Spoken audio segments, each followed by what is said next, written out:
Today's podcast is about places you can't go and people who went there anyway.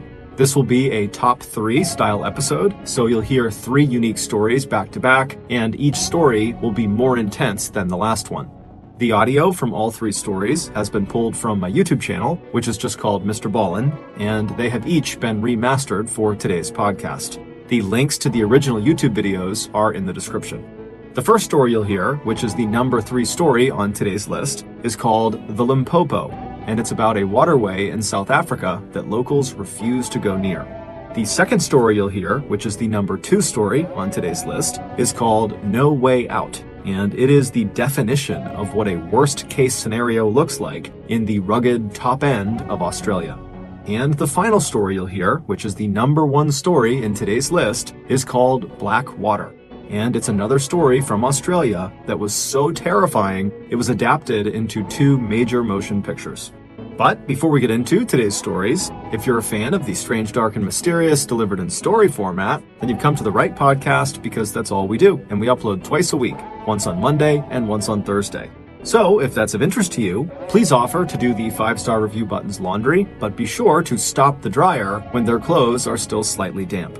Also, please subscribe to the MrBallen podcast wherever you listen to podcasts so you don't miss any of our weekly uploads. Okay, let's get into our first story called The Limpopo.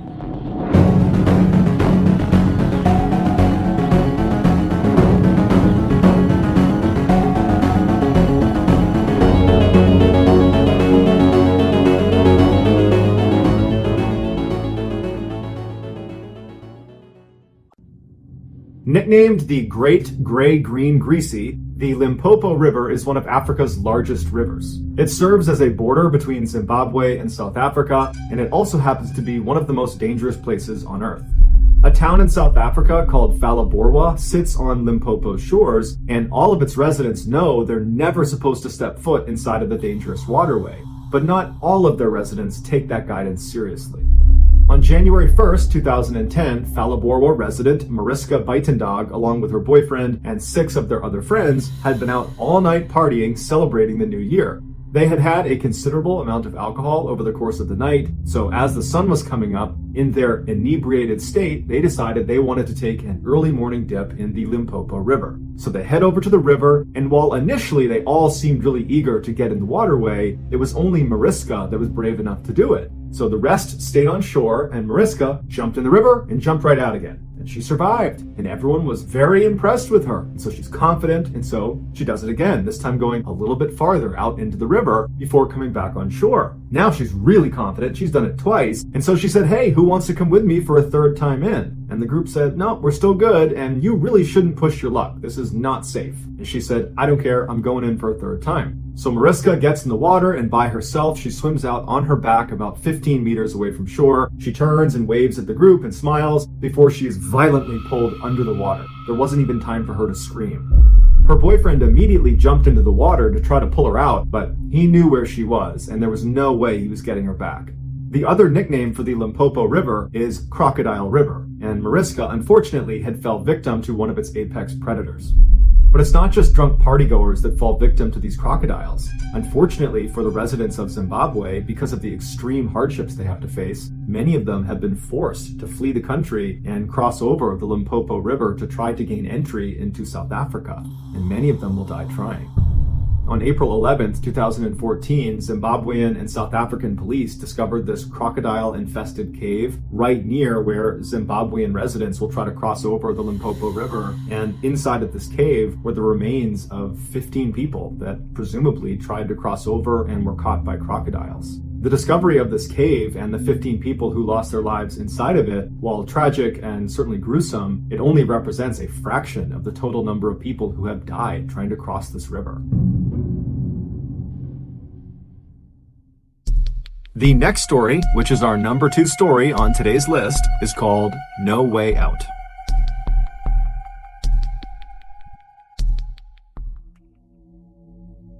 In 1986, 35 million Americans went to see the brand new movie Crocodile Dundee, which was a comedy that starred this very capable and rugged Australian crocodile hunter who goes to New York City. One of the 35 million Americans who saw this film was a 24-year-old model from Virginia named Ginger Meadows. And after seeing this film, Ginger felt inspired to actually go to Australia to see it for herself because it looked so amazing in this movie. So a couple of months later, in March of 1987, Ginger, by herself, hops on a plane and flies to Perth, which is a major city in Western Australia. And her plan was she would land in Australia and then work odd jobs to make a little bit of cash, and then use that cash to fund her travels all over the country. And then at some point, after she was tired of doing that, she would head back to the United States. So she lands in Perth, and immediately she sees her first opportunity to make some money.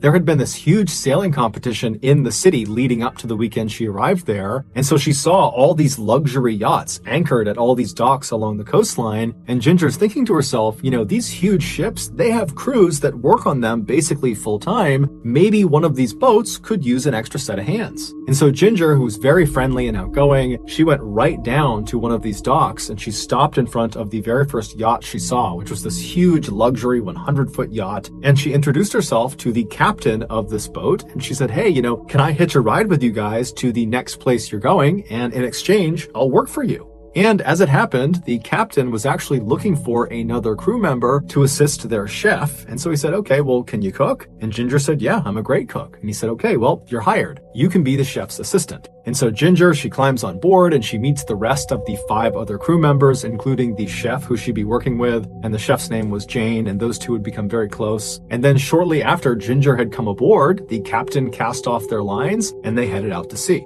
Their next stop was going to be New Guinea, which was roughly 14 days of travel away. After about a week at sea, the captain realized they were dangerously low on fresh water, and so he decided to take a detour and turn east and head inland along this river system that would bring them to this large freshwater pool, which he also knew had this huge waterfall that dumped down into it. And so he figured they could go right underneath this waterfall and fill up their jugs with all this fresh water and then head back out and they'd be good. So on the morning of March 29th, the captain anchored the yacht out at sea near the mouth of this river system, and then he lowered the yacht's dinghy, which is a smaller, more agile boat. And once that was in the water, he, Ginger, Jane, and the rest of the crew, they hop in this dinghy along with all these large empty water jugs, and they begin making their way towards this river. And so they're traveling up this river for a little while, and then finally they get to this huge freshwater pool, and right in front of them is this amazing waterfall, and everybody is just totally awestruck by this waterfall. It's like a gem in the middle of nowhere because they're in very rugged Australia at this point. And so the captain, he brings the dinghy right near the base of the waterfall, and one by one they hold up their water jugs and they fill them with fresh water, and then they're about to turn and go back out to sea and get back on their yacht when the captain thinks to himself, you know what, we've been at sea for 7 days straight, it's been very monotonous, maybe it would be a good thing to stick around here for a little bit longer and maybe even hike up to the top of this waterfall and enjoy the view and kind of enjoy the scenery before we head back out to sea. And so he says to his crew, hey, do you guys want to go to the top of this waterfall? And everyone agrees it's a great idea, with the exception of Jane. She did not feel like hiking to the top of this waterfall. She said she would stay down in the dinghy and wait for them. Now, this pool is basically surrounded on all sides by just pure cliff face. There really is no place to land this dinghy. There's no flat surfaces. You basically have cliffs that go directly into water, and then also you have the river that feeds back out to the ocean. So the captain brings the dinghy right up against the cliff face right next to this waterfall, and he and Ginger and the other crew members not named Jane climb out of the dinghy onto this cliff face, and they begin climbing, literally climbing up this wall towards the top of the waterfall. Now, everyone was able to do it except for Ginger. She kept slipping on the rocks. It was very steep. It seemed kind of dangerous. And so at some point, she abandons the idea and goes back down to the dinghy with Jane, and the captain and the rest of the crew, they continue up towards the top. And so as Ginger and Jane are sitting in the dinghy watching the other crew members making their way up, they start feeling a little bit left out, and they're like, you know what, let's try to find an alternate way up to the top of this waterfall. And so they begin scanning out across this pool at the other cliffs kind of surrounding it, and it looked like on the very other side of the pool, there was a less severe cliff face that maybe they would have an easier time climbing up. And so the two women, they jump into the murky brown water and begin swimming directly across this pool towards this other cliff. And when they make it about a third of the way, Jane suddenly stops, and Ginger notices and turns around and looks at Jane, and she's like, what's going on? And Jane would tell her, you know, something just feels off. This doesn't feel right. Let's go back to the dinghy. Let's just forget about this. But Ginger is like, come on, we're so close. Let's just keep going. It'll be awesome once we get to the top of this waterfall. And so Jane, she's totally hesitant, but she says, okay, fine. And they both continue to swim. And then all of a sudden, they hear their captain, who is now on top of the waterfall, screaming down to them to get out of the water right now. And they notice he is pointing down at the pool in a direction slightly away from where they were. And so they're looking up at him, and they're following his finger down to the part of the pool he's pointing at, and they see there is this tidal wave of water coming towards them. It is a 12-foot long saltwater crocodile that has noticed them, and it is charging straight at them. Now, Jane and Ginger knew they were too far away from the dinghy to be able to swim to it before this crocodile was going to reach them, and so their next best choice was just to turn and swim towards the nearest cliff face, because again, there is no place to get out of the water. There's only cliffs. And so they swim towards this cliff face, which is right on the edge of the bottom of the waterfall, and so water is landing on them, and they reach the cliff face, and they're trying to climb up and pull themselves out of the water, but there's nowhere to grab onto. It's all totally slick. There's no good handholds, and so all they have is this little ledge that is in the water that they're standing on, but they're still halfway into the water. And so after they struggle for a minute trying to pull themselves out of the water and they realize they can't do it, they both just turn around and they lock arms and they look out through the water that's falling down in front of them into the pool, and they see this crocodile has followed them and it is now stopped right on the other side of the water that's falling down, and it's just staring at them with its mouth wide open. And the two women are looking at it, they don't know what to do, and the captain and the other crew members, they see what's going on, and they're trying to climb down as fast as they possibly can to try to rescue them, but it's going to take several minutes at least before they get down to the dinghy. And so Jane and Ginger, they're totally aware of this, and they're just staring at this crocodile, screaming at it, trying to get it to go away, and at some point, the crocodile does just close its mouth and sink below the surface. But now they don't know where it is, and this causes Ginger to completely panic, and she lets go of Jane's arm and she dives into the water off to the right and attempts to swim away from the crocodile back over to the boat. But Ginger only made it 2 strokes before the crocodile suddenly re-emerged underneath her and grabbed her by the waist and pulled her under the water. Jane is just standing there watching all of this happen in front of her. She has no idea what to do. The crew is still not down in the dinghy, so she's totally stranded, and she's just staring at the area where Ginger has been pulled below the surface. And just seconds after she's been pulled under, the crocodile re-emerges with its head pointed towards Jane, and in its jaws is Ginger. And Ginger's got her arms up over her head, she's wide-eyed, and she's looking right at Jane. And Jane makes eye contact with her, but there's nothing she can do, and she just watched as Ginger again was pulled back under, and this time she did not come up again. Ultimately, Jane would be rescued from the ledge. The crew would get down to the dinghy, they'd swing over, they would pick her up, and then about 2 days later, they would find what was left of Ginger's remains. It would turn out the captain was well aware of the threat the crocodiles posed in this river, and he had told his crew, Ginger and Jane included, about this threat, and that at no point should anyone get in this water. But of course, his warning went unheeded. The next and final story, so our top story of today's list, is called Blackwater.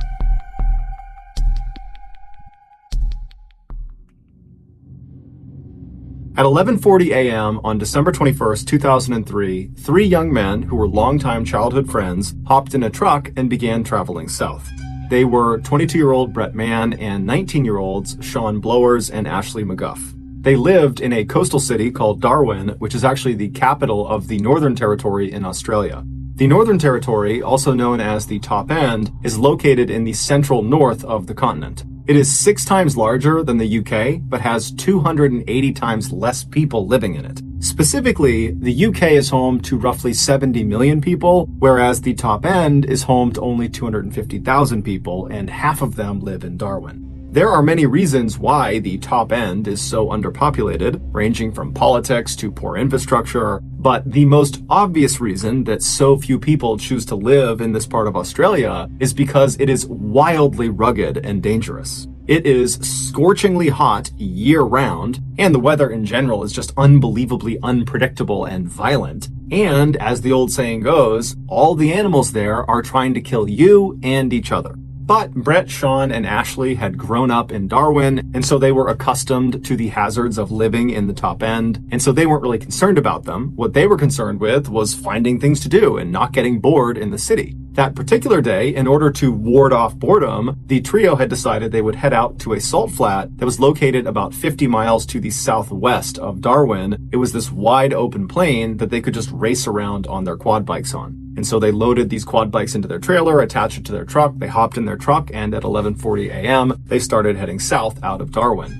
The first road they were on was this fairly desolate dirt road that wound around through the wilderness, and it passed by the iconic eucalyptus trees that are very well known in Australia. It passed by palm trees and giant termite mounds. And after driving on this dirt road for about 30 minutes, the trio passed by the Tumbling Waters Holiday Park, which is a vacation resort for adventurous families. And then beyond this park, there really was no more civilization. They were headed right into the outback of Australia. And so this was kind of like the last mark of civilization. And so the trio, they drive for another 30 minutes past the park. And at some point, all of the trees on either side of the road start getting more and more dense until they begin kind of encroaching over the road, as if it looks like you're driving directly through the heart of a jungle. And they would have recognized this change in scenery as meaning they were nearing the Finnis River, which was off to their right beyond all of the trees. So they couldn't see it, but they knew they were close. And the Finnis River was not a huge waterway. It was a 30-mile stretch that ran east to west through the top end. And what it was known for was being very brackish and dark. You could not see into this water more than maybe an inch or two, so it almost appeared black. And so the trio continued driving along through this kind of jungle atmosphere until the left side of the road began to thin out again, and then it eventually revealed the salt flats up to their left. And so at that point, the trio pulled off on the right side of the road where the vegetation was still very thick. And then the trio hopped out of the truck, they went around to their trailer, they dropped the gate, and one by one they pulled their quad bikes off, and then each of them hopped on and drove out onto the flats. That day, the flats were actually very muddy because it had recently rained really, really heavy in that area. And so the trio spent just as much time racing each other on the flats as they did trying to drive close to each other and spray mud on each other. And so for hours, they were out there having a great time. And then at 4:30 p.m., they decided it was time to call it a day. And so they drove back over to the truck. They drove their quad bikes up onto the trailer. They locked it. And then they were about to get into the truck to head back home when one of them suggested, hey, let's head down to the water and rinse our clothes off and get all this mud off of us. Now, you need to understand, in the top end, the place you want to spend the least amount of time in is the water. People in the top end assume that in any natural water body that is not clearly designated as a swimming area has at least one animal lurking in it that will kill you. This is a literal precaution people in the top end take. And so this section of the Finnis River that these three friends were thinking about going and jumping into and washing off inside of, this was not a clearly designated swimming area, and so it should be avoided. But you need to remember, these three guys, they grew up in the top end. They were used to living in this kind of wild area, and they'd also come to the salt flats so many times over the years, and they had jumped into the Finnis River before to wash off and go swimming, and nothing had ever happened. And so really, the idea that the Finnis River could be dangerous to them, it didn't really cross their mind. They felt like, you know what, we've been there, done that, nothing's gonna happen to us. And so they left the truck and walked away from the salt flats into this mangrove forest that's only a couple of feet off the road and began walking towards this river. Normally, the trip from the road through the forest to the river bank, basically where the forest ended and you reached the river, it would take about 10 minutes. But after walking in this mangrove for maybe a minute, they were already standing in river water. It was only a couple of inches of this water, but it signaled to the guys that clearly the river is very swollen from all of the recent rains, enough so that it overflowed beyond its natural boundaries and it's flooded the mangrove forest. But the three guys, they look at each other and think, meh, what's the big deal? I'm sure we'll be fine. And so the guys continued moving on, but as the mangroves began to thin out, they began to slow down dramatically. But because the riverbanks on the edges of the Finnis River were very, very steep, if you were standing on dry land, if there was no flooding, and you were right on the edge of the Finnis River, if you took even 1 or 2 steps into the river, you would slip down under the water and the water would be over your head. Now, as these guys are walking, because the ground is flooded with this black, brackish water, they couldn't see the ground, and so they couldn't tell where the drop-off into the river was. And so they began to slow down, and then when all the trees were practically gone, they knew they were close, and then one of them actually slipped and kind of tumbled down the edge for a second, but he turned and he grabbed one of the roots of the mangrove tree and pulled himself back up. And then the other two, after seeing this, they walked over and stood next to him, and the trio just stood there looking out at this pitch black looking river that was very clearly moving faster than normal because of all this excess rain. But they kind of looked at each other and thought, you know what, it's not that big of a deal. We'll hold on to the roots of these mangroves and lower ourselves over the embankment. We'll wash ourselves off, pull ourselves back up. No big deal. And so they each turned around and grabbed a root of one of the many mangrove trees that marked the edge of this forest. And while holding on, they would lower their lower half down past the embankment until they were submerged. They rubbed all the mud off of themselves, being very careful not to let go of the mangrove at any point. And then as they were about to finish up and pull themselves back up and get back to their truck, when Brett loses his balance and somehow lets go of the mangrove root and slips down the steep embankment, and suddenly the current takes him away from his friends and out to the middle of this river, and before long he's getting pulled downstream. And so he yells out to Ashley and Sean, who had their backs turned to him. They turn around, they see their friend, and they instinctively leap into the river to try to go get him and help swim him back to the side. Now, all three of them were very competent swimmers, and so this was not a high panic situation. This was more like a inconvenience and maybe a little bit funny, and so that's why they leapt in no problem. They figured, worst case scenario is we'll drift somewhere down there and we'll get out and we'll walk our way back to our car. But as soon as Sean and Ashley were free floating in this river, they felt how strong this current was, and it was way stronger than they were anticipating. And so they actually started to get a little bit worried, and they looked up ahead of them, and Brett, who had been in the water for, 10 or 15 seconds before they leapt in, he had already moved way farther downstream than them. And so they decided, you know what, we have to get out, but we need to get to Brett first. We all need to get out at the same place. And so they decide they're going to swim downstream, meet up with Brett, and then get the heck out of that river as fast as they possibly can. And so they yell out to Brett hey, we're coming to get you. And they start swimming as fast as they possibly can. And with the help of the current, they manage to get all the way up to Brett relatively quickly, maybe a couple of minutes. And when they reach him, Sean and Ashley go in front of Brett. And then the three of them, they stop actively swimming and they allow the current to just kind of carry them downstream. And as they're drifting, they begin scouting the left side of the river for a solid clump of mangrove trees they can swim into. Because unless there's something to grab onto on the edge of this river, they can't pull themselves out. And so at this point, the trio is definitely uncomfortable being in the water because of how strong that current is, but they're confident they're going to find a viable landing spot and they're going to get out of here and it will be a great story. And so Sean is in the front, Ashley is right behind him, and then Brett is behind Ashley. And they're all about an arm's length away from each other. And they're drifting down this river for a couple of minutes. They're looking on the left side for a viable landing spot. And then all of a sudden, Ashley just yells out, hey, I see something in the water. We need to get out. Find the nearest tree. Get out, get out, get out. And so Sean, he starts panicking. He doesn't even turn around to see what's going on behind him. Adrenaline kicks in and he swims as fast as he possibly can to a tree that's popped out of the river. It's literally growing in the middle of the river. And so he swims up to this tree. He manages to climb up to the first fork of the tree, which is maybe 6 or 8 feet above the water. And as soon as he's up there, he turns around and looks down and he sees Ashley. He reaches down and he hoists Ashley up to the first fork with him. And then the pair turn around again to grab Brett, but Brett's not there. And so they look around, they're thinking, okay, did Brett not make it to the tree? Did the current pull him around? Is he at some other tree? They're yelling out for him, they're looking for him, but there's no Brett.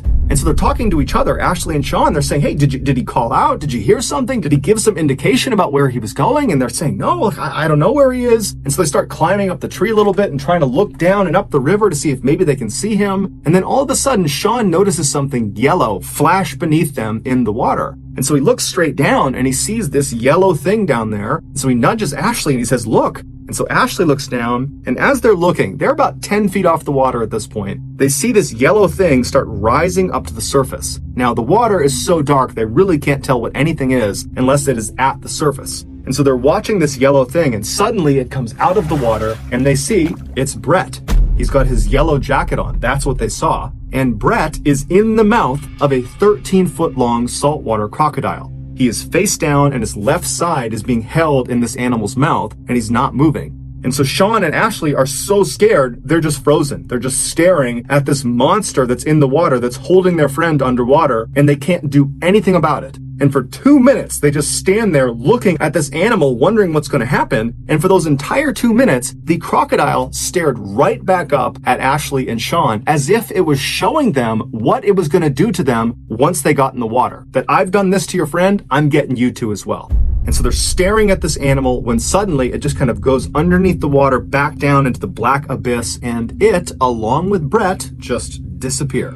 Ashley and Sean are so terrified that they can't even grieve for their friend. They can't feel sad for him. It's like they just go into survival mode. And without saying anything to each other, they just start climbing up this tree as fast and as far as they possibly can. And they only manage to get up maybe a couple more feet to 2 more branches. One's at about 10 or 12 feet off the water, and the other is at about 15 feet off the water. And so Sean makes it onto the lower branch, and then Ashley makes it onto the slightly higher branch. And then once they're situated on their branch and one arm is firmly wrapped around the trunk of the tree, they're able to kind of breathe for a second and take stock of their situation. And even though, of course, the elephant in the room here is that their friend was just eaten by a crocodile, but it's like they can't process that yet. Instead, they start talking about, okay, well, our families, they're going to recognize our absence and they're going to tell the police, and the police are going to launch a search and they're going to come find us. Both of them were confident, or they acted confident, that that was going to happen, but they also knew that there was no timeline for this. It could be hours or days until this actually happened. And so as these two teens are sitting on their branches, the reality of their situation really started to come crashing down on them. Because yeah, they're safe in this tree, but how long can they possibly stay in this tree for? I mean, eventually they're going to need to fall asleep. And if they fall asleep, are they going to fall out of the tree and land in the water with this crocodile? I mean, they just didn't know how this was going to turn out. And so as the two began comforting each other, reassuring each other that, oh no, it's going to be just fine. Someone's going to find us tonight or tomorrow. We'll be just fine. As they're doing that, Ashley suddenly stops talking to Sean and just looks straight down. And so Sean realizes what Ashley's doing, and he matches his gaze, and he looks straight down, and at the base of their tree, in that black water, is the 13-foot-long saltwater crocodile. It's back, and it no longer has Brett in its mouth. They have no idea where Brett is. He's just gone. Saltwater crocodiles are considered the most aggressive and dangerous crocodiles in the world. And they are one of only 2 crocodile species that will actively hunt humans when given a chance. And so these two teens are helpless in this tree. All they have is some separation from the black water and this animal down below. And so they just find themselves staring straight down at this crocodile. And in turn, this crocodile just stares right back up at them. It's very clearly waiting for them. It wants them to come out of the tree so it can eat them. And so the crocodile just continuously repositions itself all around the tree. It's just keeping the top of its head out of the water so its eyes can look up at them. And so the teens are just praying that at some point it will grow tired of them and will leave. And after several hours, right as the sun is about to set, this crocodile does seem to give up on them, and it drifts under the water and disappears. After a couple of minutes, Sean, who was on the slightly lower branch, decides he doesn't want to be any closer to the water than he needs to be, and he's going to climb up to Ashley's branch. And so he very carefully stands up on his branch. He makes sure he's got solid footing, and then he reaches up and he grabs a branch with his right hand, and he kind of tests it, and he feels like it's pretty sturdy. And then he puts all his weight on it and tries to reach for another branch when this one breaks. And as soon as that branch broke, Sean tumbled 10 feet into the water. So he hits the water, he goes all the way under, he sinks a few feet under, and immediately he's turned around and he's trying to swim as fast as he can to the surface, and he's just expecting at any moment this crocodile is going to bite him. He gets to the surface and he looks around. It's a little bit dark, but he can immediately see his tree, and he realizes the current has pulled him away from his tree. And so in a panic, he starts swimming and kicking his legs as hard as he possibly can to get back to this tree. And he knows the whole time he's kicking his legs, he's just attracting the attention of this crocodile, but he's got nothing else he can do. He's got no other tree he can reasonably get to that will provide safety from this animal. And so with every ounce of energy he's got, he kicks and swims, and finally he manages to grab a root of this tree that his friend is still inside of, and he begins pulling himself with his lower half still submerged in the water. And so as he's dragging himself towards the trunk of this tree, he's just waiting for this crocodile to bite down on his legs. And finally he gets to the trunk of the tree and he's able to pull his body out of the water, and he clambers up to that original branch he was on. And then he and Ashley work to get him up to Ashley's branch. And as soon as he sits down next to Ashley nicely and he's secure, they both look down, and just a little ways away from the tree, basically in the area where Sean had just landed in the water, they see with the little light that is left, this crocodile swimming right back over to the tree, and it camps out right underneath. Sean had gotten out just in time. When the sun finally did set about 10 or 15 minutes later, it became pitch black. There's no ambient light in this part of the world. There aren't any buildings or cities close enough to this area, and so it is truly pitch black, and so they could no longer see the crocodile down below. But they knew it was there because periodically they would hear it repositioning itself right underneath them. Also, because it was so dark, the two teens could not actually see each other. And so they began holding on to each other, and then anytime either of them moved, they would announce their movement to the other, just so they knew they had not fallen asleep and were not falling out of the tree to a horrible death. And so a few hours went by like this, where it was silence with the exception of the sounds of this crocodile repositioning itself periodically. A little after midnight, a huge storm rolled into this area, and it began absolutely downpouring, and the raindrops that were hitting the river were so loud that the teens could no longer hear the sound of this crocodile, and so they had no idea if it was still down below them or not. But every time lightning would strike, it would illuminate the sky for that flash of a second, and in that flash, they would look down, and there would be the crocodile. After several hours of this super intense downpour, the two teens also started to become concerned that all this additional rain could raise the water level of the river all the way up high enough that this crocodile might be able to jump out and reach their legs. But because it was so dark, they couldn't actually see the top of the water, and so they had no way of knowing if the water levels were actually rising or not. And so they both kind of sucked their legs up onto this branch and tried to make themselves as small as they could while still remaining anchored to each other and also to the branch. And that's how they sat for the next several hours, just hoping they would survive the night. Finally, when the sun came up that following morning, the teens immediately noticed that the crocodile was still right below them, just lurking at the base of the tree, waiting for them. And they also noticed the water level of the river had clearly come up quite a bit. And so if they weren't rescued soon, there was a good chance that another heavy rainstorm, that crocodile would be in range of them, and there was nowhere they could go. They were as high up as they could get. Not to mention the fact they were hypothermic, they were weak, they were tired, and if you fall asleep, you're going to fall in the water. And so the two teens, they knew they did not have much time left. Luckily, at 10 a.m. that morning, they heard the sound of a police officer who was out in the mangrove forest. It turned out their families had recognized their absence. They had called the police, and that morning a search had been launched. They had found their truck and then had been walking down the river yelling out to them, and then they finally did find them. Initially, when they located these two teens stuck in the tree, they called in a helicopter to hover over them and lower down a ladder that could climb back up. But when the helicopter got close to this tree, the rotor wash from the spinning blades, it practically blew the boys out of the tree, and this crocodile was still in the water. The rescuers could see it, the boys could still see it, and so there was this fear that the helicopter would literally send them into the water to their death. And so they had to abandon the helicopter approach. However, the blades of that helicopter did ultimately scare this crocodile, and the crocodile swam away. And so as soon as the helicopter was off station, they had a boat come in, and the boat got right underneath the two boys. They jumped down into it, and they were brought to safety. The two boys were brought to a hospital where doctors determined they were physically okay, but both of them were severely traumatized from what they had just been through. As for Brett, despite an exhaustive search of that river, they never found his body or any of his clothing or any belongings he had on him, and they never found the crocodile that killed him. Thank you for listening to the MrBallen podcast. If you got something out of this episode and you haven't done this already, please offer to do the 5-star review button's laundry, but be sure to stop the dryer when their clothes are still slightly damp.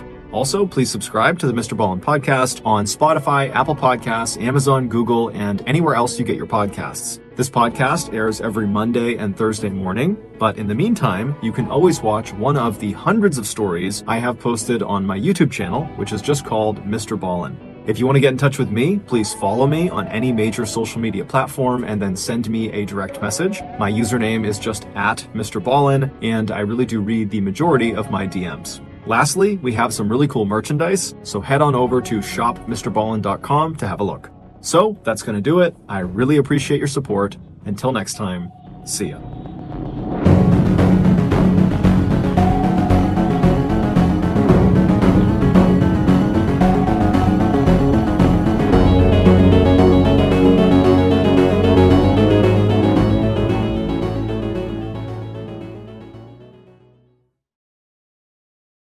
Today's podcast will feature two horrifying stories that both take place out on the open sea. The audio from both of these stories has been pulled from our main YouTube channel and has been remastered for today's episode. The links to the original YouTube videos are in the description. The first story you'll hear is called The Perfect Bait, and it's about a fishing trip that turns into a tragedy. And the second and final story you'll hear is called The Gray Blanket, and it's about Japanese fishermen who endure a 2-week-long nightmare that would mark the first time in history humans experienced a particularly terrifying phenomenon. But before we get into today's stories, if you're a fan of the strange, dark, and mysterious delivered in story format, then you've come to the right podcast, because that's all we do, and we upload twice a week, once on Monday and once on Thursday. So if that's of interest to you, the next time the follow button is fast asleep, secretly take their phone and change their language setting to Chalcatongo Mixtec. Okay, let's get into our first story called The Perfect Bait.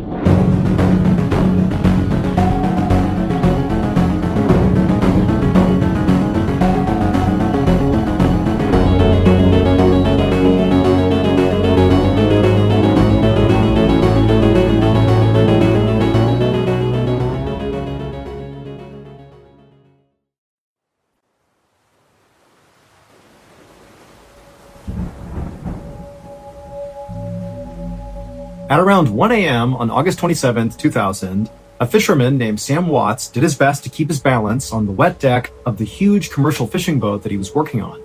And as he tried to do that, he looked over at his crewmate, Michael Edwards, another fisherman, who was grabbing onto the mast as the ship rocked underneath their feet. Sam and Michael and the 4 other crew members on board this boat had just dropped their anchor 56 miles off the northeast coast of Queensland, Australia, and up until about an hour earlier, the sea had been very calm.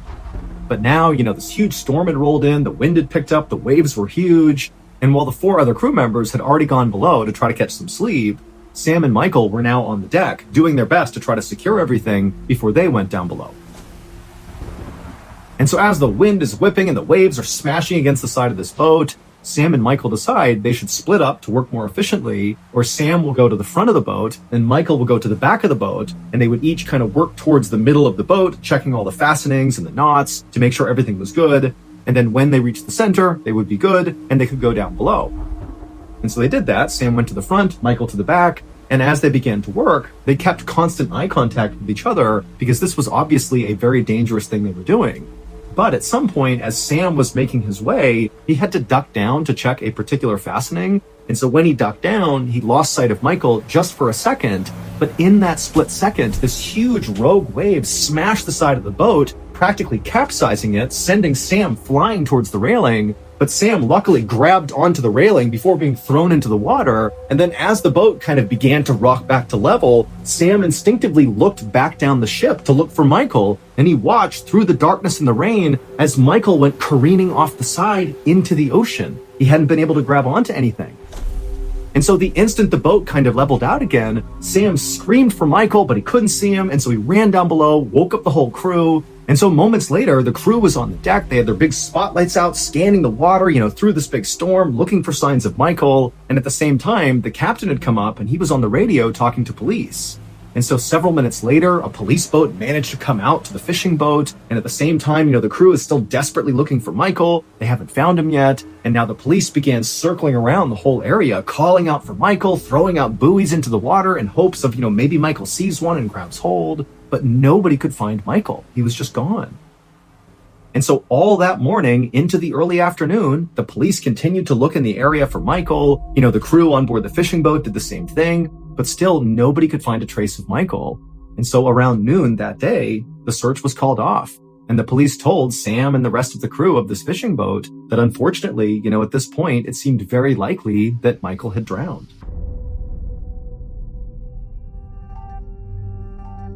And so, of course, Sam and the rest of the crew were basically in shock. I mean, this happened so quickly. How could it be that, Michael just a few hours ago was joking around with them, part of the crew, and now he's dead? I mean, it was just unbelievable. But now, unfortunately, Sam and the rest of the crew had to basically put their grief aside and make a very practical, albeit very cold, decision, which was, even though Michael's dead, do we stay out here and continue fishing? Or because of his death, do we just go back home? And you might think that decision was actually super easy to make, that of course, they would pack it in and go back home. How could you possibly stay out here and go fishing considering what had happened? But you need to understand it cost a lot of money to go out on these fishing excursions, and they had just left, and so they had not caught anything. So they had spent all this money and they had no return from it. And these fishermen were not wealthy. In fact, honestly, they needed the money from this trip just to provide for their families. And so if they did turn around right now, it would really hurt all of them. And it would also make it really hard to get the funding again to go out later. And so after some pretty awkward deliberation, the crew decided that, we got to stay out here and fish. But the silver lining was, hey, if we stay out here for another day or so, maybe Michael's body will float to the surface and we can at least recover him and bring him back home to his family. And so all day that day, the fishermen stayed out and fished, and they were very successful. One after another, they were catching these cod that were 6 feet long and nearly 100 pounds. They're called flowery cods. But despite how incredible this was for their business, this was not a cause for celebration because they had just lost their friend the day before. And so it was a very somber day. And all day, all the fishermen really are looking out at the water, hoping to see Michael's body. But, by the end of that 24 hours of fishing, they didn't see any sign of Michael. And so they packed everything in and they headed back to port. They sold off all of their cod that they had bought. And then each of the fishermen went back to their families and grieved the loss of their friend.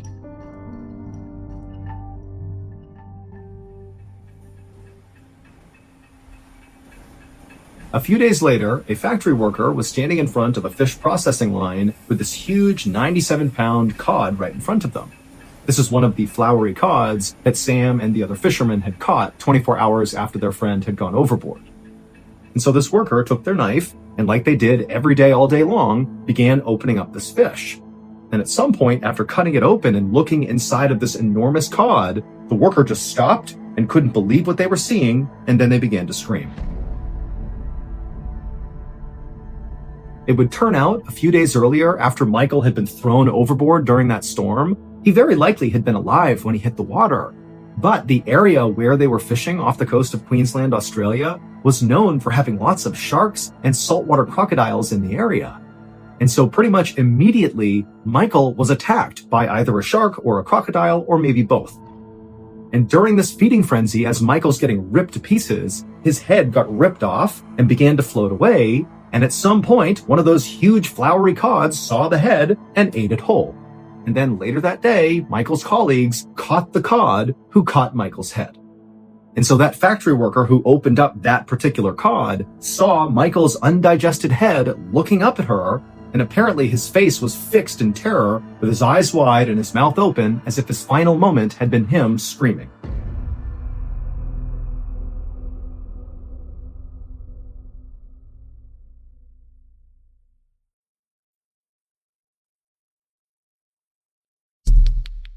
The next and final story of today's episode is called The Gray Blanket.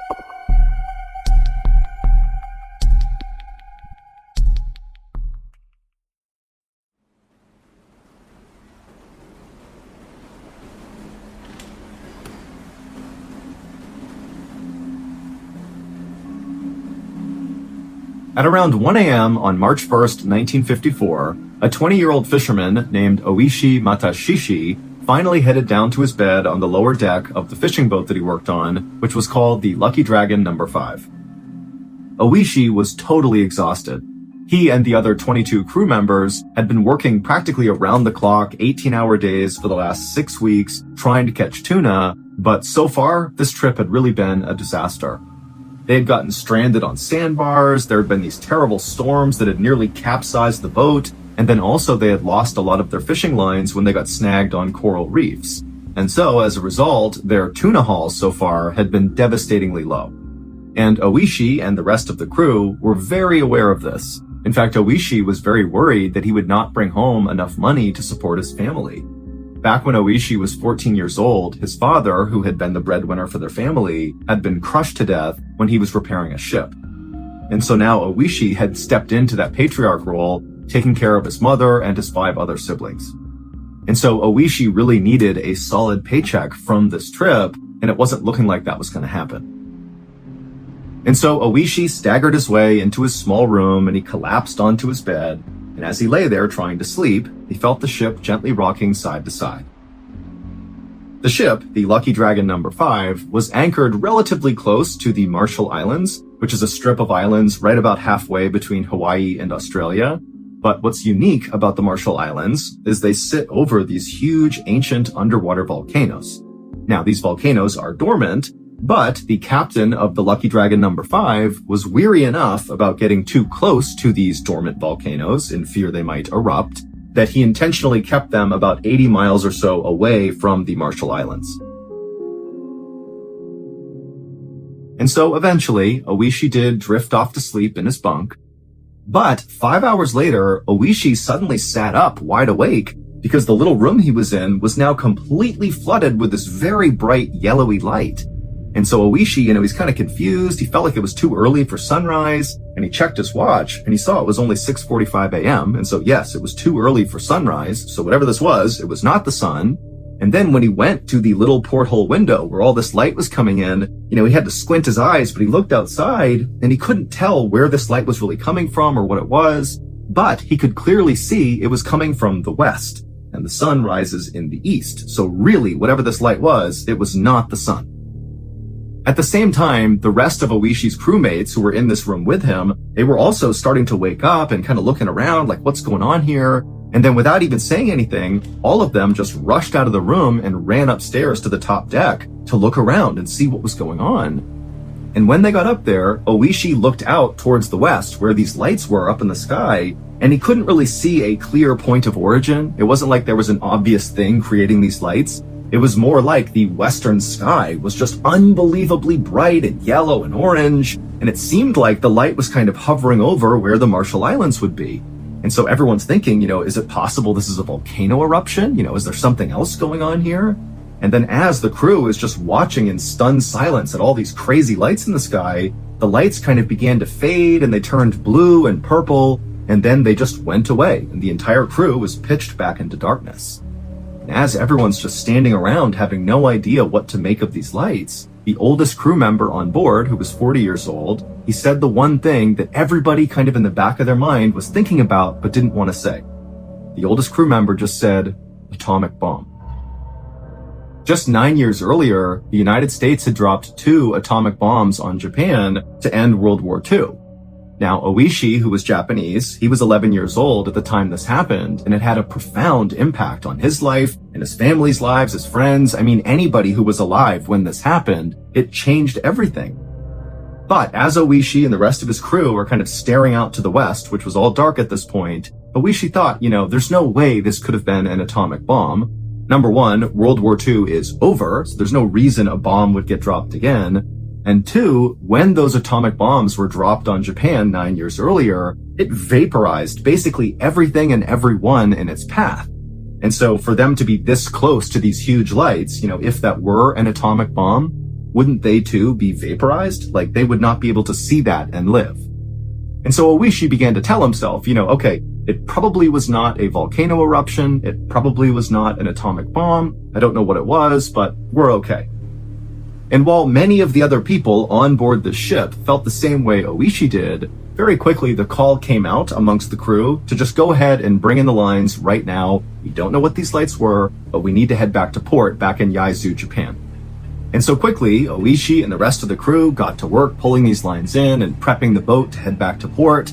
And then at some point after Oishi had done what he was supposed to do, he began walking his way down below to the galley to get some food. But when Oishi was about halfway, he suddenly heard this deafening explosion outside coming from the west where these lights had been, and immediately Oishi just jumped onto the ground, covering his head, thinking that was going to protect him. And as he's laying there listening to this unbelievable exploding sound, he's thinking, oh my gosh, one of those volcanoes under the Marshall Islands has indeed erupted. That's what's happening. And any minute now, a giant tsunami wave from this eruption is going to flip us over. We're going to get killed here. And so Oishi, as this massive exploding sound is going on, he jumps to his feet and he runs upstairs and he finds the majority of the crew that was still up there had jumped to the ground and they were just kind of protecting themselves. A couple braver crew members had stood up and were kind of looking out towards the west to see if they could see what was going on, but there were no lights now. It was just these crazy loud exploding sounds coming from the west. And then suddenly all the sound stopped, and Oishi and the crew at that point braced for what they believed was this inevitable tsunami wave that was going to hit them. But the weird thing is after the exploding sound stopped, everything was totally calm. In fact, Oishi glanced over the edge of the boat and he saw the water was totally placid, more calm than normal. And after a few more minutes went by and no massive tsunami wiped them all out, the crew was like, what's going on here? And so as Oishi and the rest of the terrified crew on deck began exchanging wild theories about what these lights and these sounds could have been, ranging from, again, the volcano or maybe an atomic bomb, or some said maybe an asteroid hit the Earth. And as they're doing that, the ship captain called out again, hey, finish pulling in the lines. We need to get out of here right now. We don't know what that was. We don't know what's coming next. We gotta go. Now, for reference, pulling in these lines was not as simple as it sounded. It was kind of a long and complicated process. And so Oishi and the rest of the crew, they began doing their best to pull these lines in as quickly as they could. But when the sun finally rose in the east, the crew on board the Lucky Dragon number 5, as they looked out towards the west, towards the Marshall Islands, they began to notice these weird gray clouds forming over these islands. And as the crew began to talk about these strange-looking clouds, they noticed that despite the wind blowing from east to west, these clouds, these weird clouds over the islands, were actually making their way towards them. Basically, they were moving against the wind, which made no sense. And so as these clouds got closer and closer, the ship captain was screaming at Oishi and the others to hurry up, get these lines in, we gotta go, we don't want to wait for this cloud. But it just was taking so long to pull in these lines, and before long, these weird gray clouds had moved directly over them and blocked out the sun. It was like it was nighttime all over again. And as soon as these clouds were right above them, Oishi and the others, they just stopped and looked up. And suddenly it started to rain. Except not normal rain. It was like this weird milky substance, like gray milky color, and it was also hot. And so Oishi put his hands out and he cupped all this weird liquid in his hands, and nobody knew what it was. And then before long, the rain turned into sleet, still kind of gray and milky, and then the sleet turned into what looked like snow. And so Oishi and the others, they had their hands out still and they were catching these weird snowflakes, but they didn't melt in their hands. They just kind of pooled on their hand and just sat there.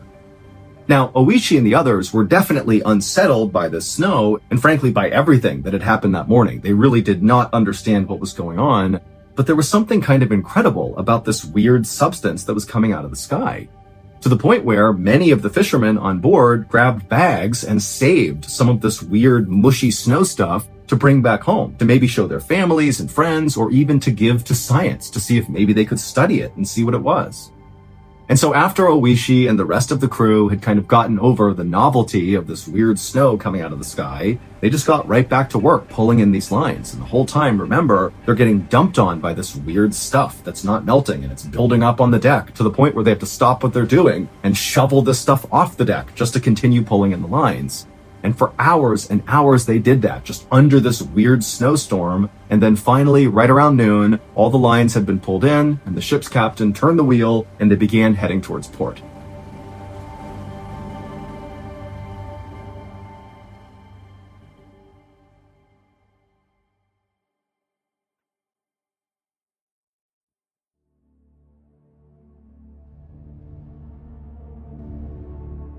The next morning, Oishi woke up inside of his bunk on board the Lucky Dragon number 5. It would take several days to make it all the way back to port.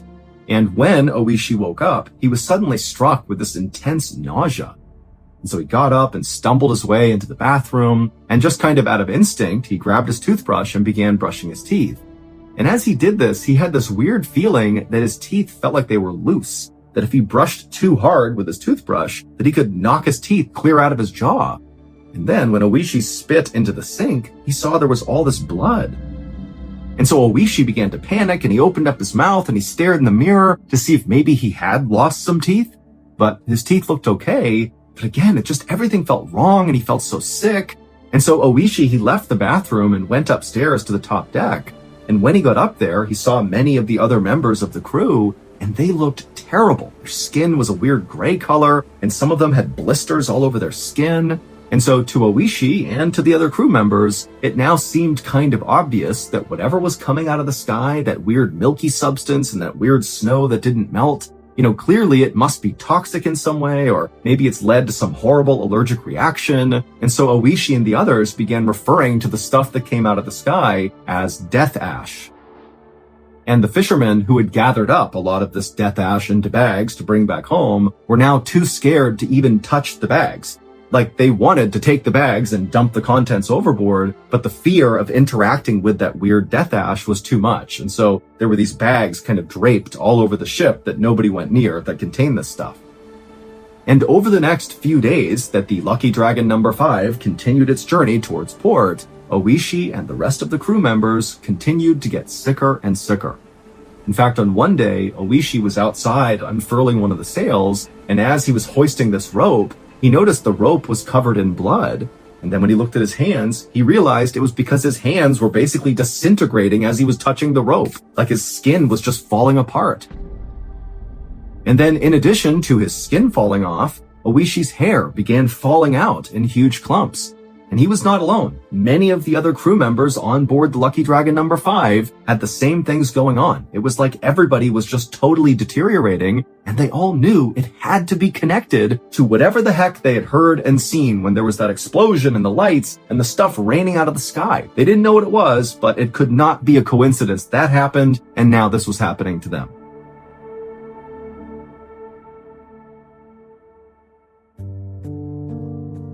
And so finally, on March 14th, the crew of the Lucky Dragon number 5 pulled into port in Yaizu, Japan, and as they got off, they made this interesting decision to not tell anyone what happened to them. They all had this fear that, if it got out, that people knew what happened to them, that somehow they'd get in trouble. And so they all decided they would treat whatever was happening to them, but they would do it kind of secretly. And so Oishi, as soon as he left the boat, he went straight to the doctor's office, and as best as he could, he tried to kind of discreetly tell the doctor what had happened during this fishing trip. And then he showed the doctor all these lesions on his skin and the bald spots and the fact that he was so sick and that his teeth felt loose. And the doctor's like, I got no idea what's wrong with you. And so all he did was prescribe Oishi some zinc ointment to put on all of these blisters and lesions on his skin. And he told Oishi that, this should work, it should clear everything up, and you should be okay, but, come back if this ointment doesn't work. A few hours later, a woman was inside of her home in the port city of Yaizu, right near where the Lucky Dragon number 5 had docked, when she heard a knock on her front door. And so she put her broom up against the wall, she walked to the front door, she opened it up, and standing right outside was this horrible-looking man who had gray skin and lesions all over him and all these bald spots, and he was smiling, and his teeth were all red, like there was blood all over his teeth. And for a second, she thought about slamming the door, but then she looked more closely and she realized it was her neighbor, Oishi. As soon as she realized this, she said, Oishi, what happened to you? And he just kind of shrugged his shoulders like he didn't have a way to explain all of this. And then he held out a small gray package and he just said, here's some extra fish that we caught on the last fishing trip I was on. I just wanted to give it to you. And the woman, who was still totally caught off guard by how terrible Oishi looked, she just turned and pointed at her kitchen table, telling Oishi to put the fish on the table. And so Oishi came inside and limped his way into the kitchen and put the package down. And then when he turned to leave, the woman stopped him and she said, Oishi, tell me what's going on here. You look horrible. You have all these bloody bandages on you. Was there a fire on the boat? Was there some sort of accident? Tell me. And so Oishi, he looked down for a second and then he looked back at her and said, I'm sorry, I can't tell you. Because again, remember, Oishi and the rest of the crew had decided they were not going to share details of what happened. And so this woman, who really liked Oishi and wanted to make sure he was okay, she just said, okay, you don't got to tell me about it, but here, have a seat, we'll catch up about other things. And so Oishi, he nodded and took a seat inside the living room. And as he sat there, the woman went into the kitchen and she got a cup of water. She brought it back and she handed it to him. And Oishi, he took the cup with a trembling hand and he sat there drinking his water, just looking so terrible. And the woman, she really didn't know what to say. She did not understand at all what was happening, but she could tell, Oishi does not want to talk about it. So to kind of break up the silence, she just began talking about stuff she had heard on the news. And the big news story that everybody was talking about was the science experiment that was done out near the Marshall Islands. And when this woman talked about a science experiment and the Marshall Islands, Oishi dropped his glass and it shattered on the ground, and he just stared at this woman with a look of absolute terror on his face. And at this point, Oishi decided he was not going to keep his story secret anymore, and so he told his neighbor what had happened out on the water, the explosions, the lights, the rain, the snow, all of it.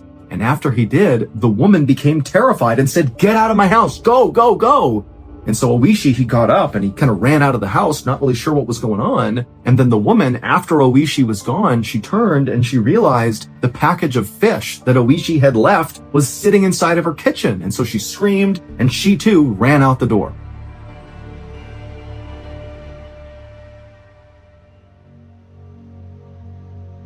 Over the next few days, more and more of the fishermen from the Lucky Dragon number 5 began to talk about what had happened out on the water, and as those stories began to circulate, they began to make the news all over the world. And as this happened, fish markets all over Japan had to shut down and destroy thousands and thousands of pounds of fish in fear that it might have come from the Lucky Dragon number 5.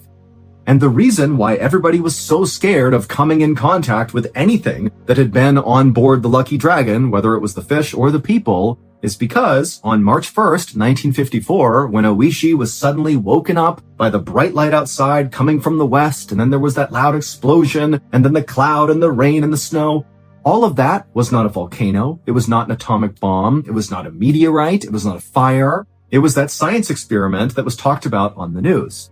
The US military was testing a brand new weapon that is quite possibly the most lethal weapon ever made. It's called a hydrogen bomb, and for reference, hydrogen bombs are 1,000 times more powerful than atomic bombs.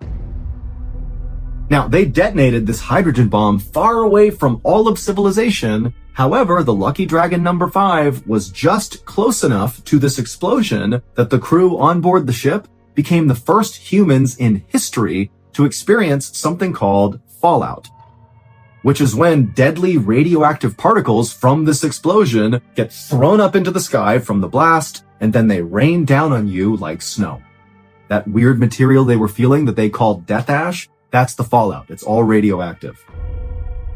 And in fact, the actual material itself that was raining down on them was coral reefs. They had basically been liquefied from this hydrogen blast. They got shot up into the sky, and then that's what fell down on them. That's why it wasn't melting. It was coral reefs. And so the reason Oishi and the rest of the crew got so sick and their skin began falling off and their hair began falling off was because of their contact with this fallout, this death ash. And so once they began sharing their story of what happened out there and it began making the news, the crew of the Lucky Dragon was rounded up and sent to a special medical facility where they were quarantined, and unbelievably, only one of them died. He was the oldest crew member who had brought up that maybe the lights they had just seen was an atomic bomb. But even though the rest of the crew survived, they would spend the rest of their lives battling strange diseases and cancers, and many of them would become sterilized, and those that weren't, their children often had birth defects.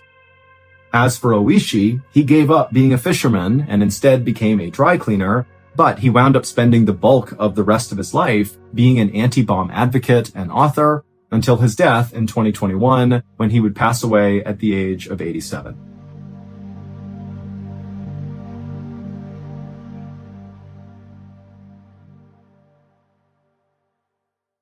A quick note about our stories. They are all based on true events, but we sometimes use pseudonyms to protect the people involved, and some details are fictionalized for dramatic purposes.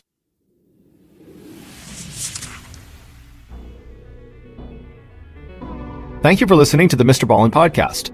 If you enjoyed today's stories and you're looking for more bone-chilling content, be sure to check out all of our studio's podcasts. There's this one, of course, the MrBallen podcast, and there's MrBallen's Medical Mysteries, Bedtime Stories, Wartime Stories, Run Fool, Redacted, and Late Nights with Nexpo. All you have to do is search for Ballen Studios wherever you get your podcasts. To watch hundreds more stories just like this one, head over to our YouTube channel, which is just called MrBallen. So that's going to do it. I really appreciate your support. Until next time, see ya.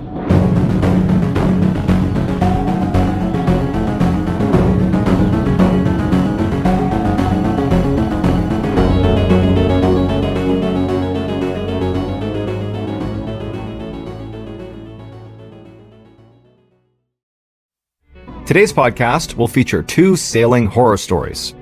The audio from both of these stories has been pulled from our main YouTube channel and has been remastered for today's episode. The links to the original YouTube videos are in the description. The first story you'll hear is called Survivor's Guilt. While sailors are known to have many customs of the sea, there is one custom that is exceptionally dark, and once it begins, there's no going back. And that is the custom we will talk about in this story. And the second and final story you'll hear is called The Kaz 2, and it's about 3 friends' trip of a lifetime that turns into a nightmare. But before we get into today's stories, if you're a fan of the strange, dark, and mysterious delivered in story format, then you've come to the right podcast because that's all we do and we upload twice a week, once on Monday and once on Thursday. So if that's of interest to you, please go through all of the Amazon Music Follow Button's social media posts and be sure to correct all of their fans' spelling and grammar mistakes in the comments section. Okay, let's get into our first story called Survivor's Guilt.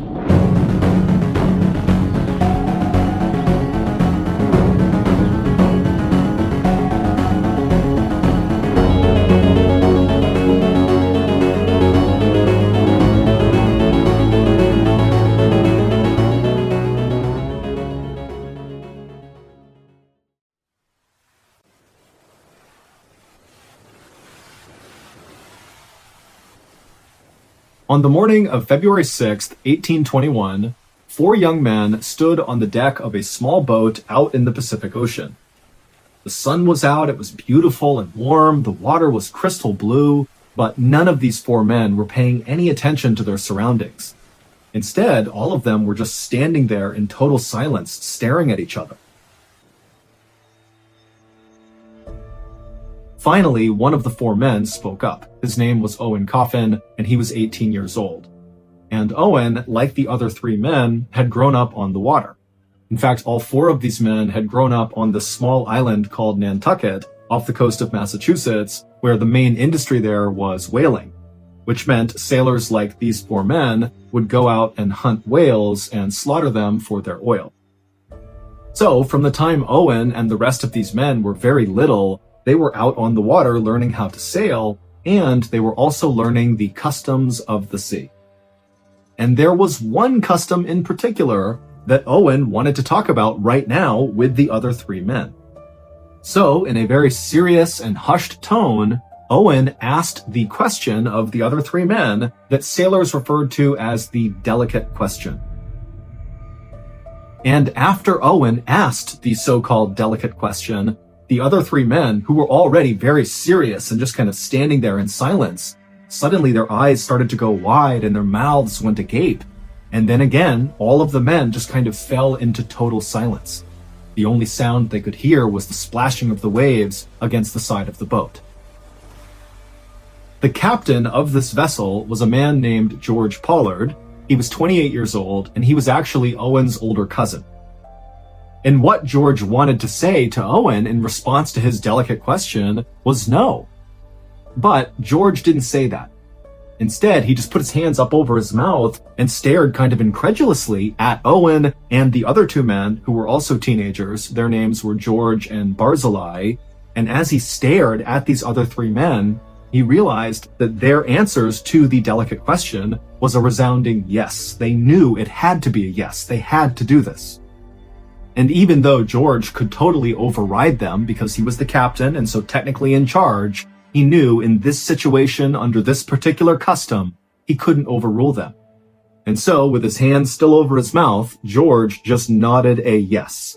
Yes, let's go forward with this custom. And so, with a unanimous decision to move forward, Owen slowly reached down and pulled out the ship's logbook from underneath one of the seats behind him. And then he opened up the book and he flipped to the back pages of the logbook, which were totally blank, and he grabbed one of the pieces of paper and he ripped it out of the book. Then Owen began to rip this piece of paper into strips.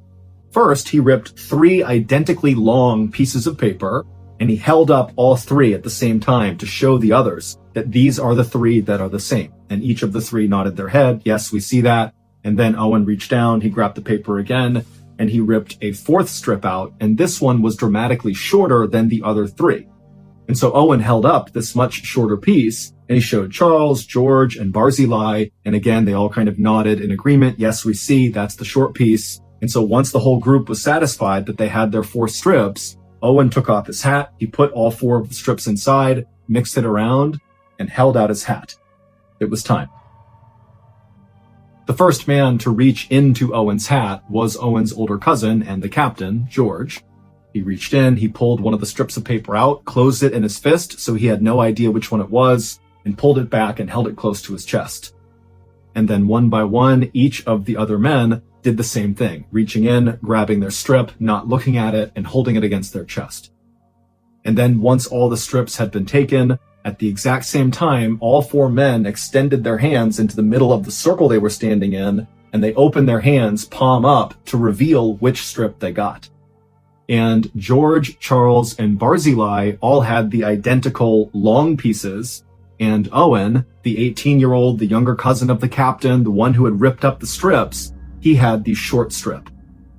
And immediately, when his older cousin, George, saw this, he yelled out, "No, let me take that one." But Owen said, "No, this is customary. I want this." And so after a few moments of the men kind of collecting themselves and calming down, Charles then grabbed the logbook again, flipped to the back of it, pulled out another blank page, and he ripped it into strips again, except now he was only ripping them into 3 strips, 2 long that were identical and 1 short. And once again, as he ripped them, he held them up to show the other men, to show this was a fair process. Then Charles took off his hat, put the 3 strips inside, and extended it to George and Barzillai. Owen was not a part of this round. And so George and Barzillai, one by one, reached in, took their strip, held it to their chest, and then Charles, he would take the last strip, he would hold it to his chest, and then once all the men had their pieces, they held their hands out into the middle of their now smaller circle, they opened their hands, palm up, and this time it would be Charles, the man who ripped up this second round, who would discover he had the short strip. And as soon as Charles saw this, he threw it on the ground, and he ran to the other side of the boat and began screaming, "I can't do this! I can't do it!"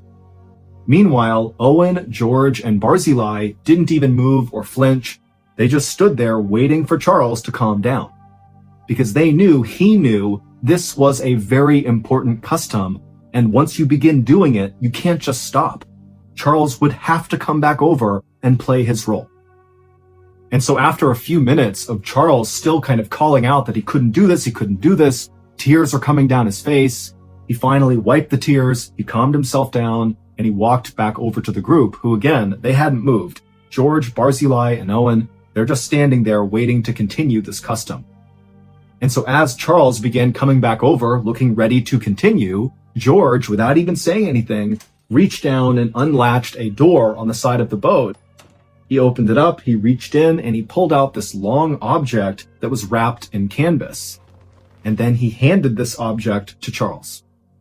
And then once Charles had possession of this object, Owen, the man who had first drawn the short piece of paper, said to the group, "Now it's time for a moment of silence," even though at this point none of the men were talking. But still, they formed a tight circle with Charles holding this object, and they all bowed their heads, and they just stood there in total silence. And then, once Owen raised his head, the other 3 did as well, and Owen, one by one, touched the shoulders of each of the men and reminded them that this had been a fair process. Then, without saying another word, Owen turned away from the group, he walked over to the edge of the boat, looking out over the water, he got down on his knees, he made sure his posture was good, and he looked out over the water. Owen had always loved the ocean, even though his own father had died out at sea. But this particular whaling expedition that Owen had been on, he thought went extremely well, and he was very proud of what they had all accomplished. And Owen was especially proud to be a part of this particular custom.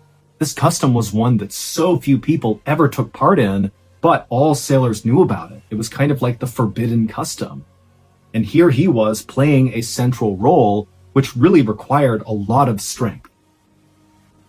And so feeling very proud of himself, Owen, after looking out over the water for a few more moments, he bent down and put his chin on the edge of the boat, which signaled to Charles it was time. And then once Charles saw that Owen was in position, he stepped away from George and Barzillai and walked over to Owen, carrying this object wrapped in canvas. And then once he was right behind Owen, without saying a word to him, he unwrapped the object. And it was a rifle. And once the rifle was uncovered, he placed the barrel against the back of Owen's head, and then he fired a shot. And instantly, Owen slumped to the ground, dead, and Charles kind of staggered back and fell on the deck and let out this strangled scream. He couldn't believe what he had just done, but he knew there was no other choice. Once they decided to do this sacred custom, they had to take it to the end.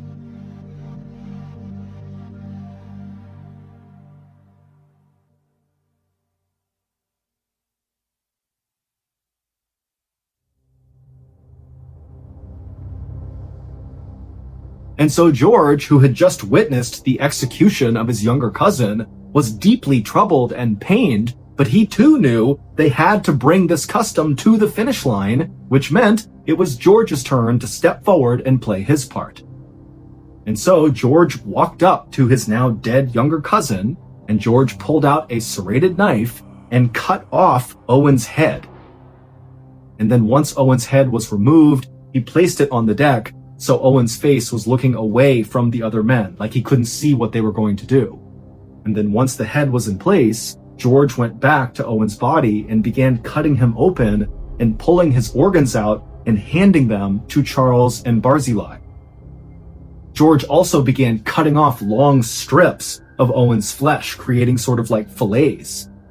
And then, even though there was a spot on the boat to have a fire, the three men decided they just could not wait. And before long, the only sound that could be heard on board this little boat floating out at sea on the Pacific Ocean was the sound of Charles, George, and Barzillai tearing into Owen's raw flesh with their teeth, turning their beards bright red with his blood. The delicate question that Owen asked the other men at the beginning of this story was one of the most feared questions amongst sailors. And it was only asked if there was a shipwreck or some sort of emergency that happened out at sea, which meant the group had almost no chance of survival. Only in those circumstances was the delicate question appropriate. And what it was, do we draw lots to determine which one of us dies so the other can eat them in order to have a better chance at survival? And so during that first round, when Owen had drawn the short strip of paper, that determined he would be the one who was murdered and eaten.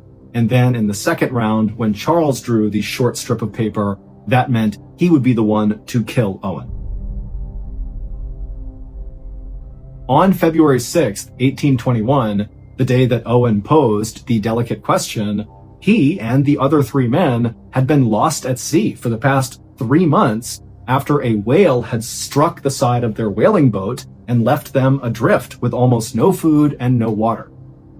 There had been other men on board the Essex who had died from starvation and exposure, and their bodies had been consumed by the surviving sailors until on February 6th, they were down to just these 4 men and no more bodies to eat. Which is why they decided it was time. They had to ask the delicate question.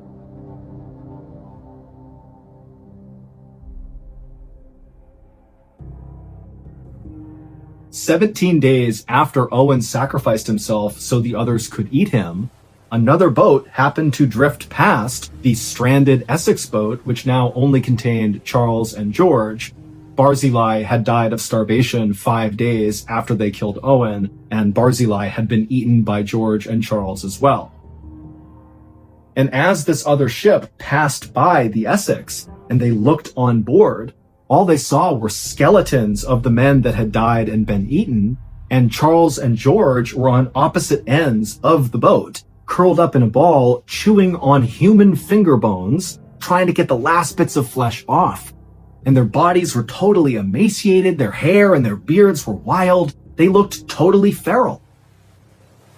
And then, when this boat actually came up alongside the Essex and boarded to rescue Charles and George looked terrified.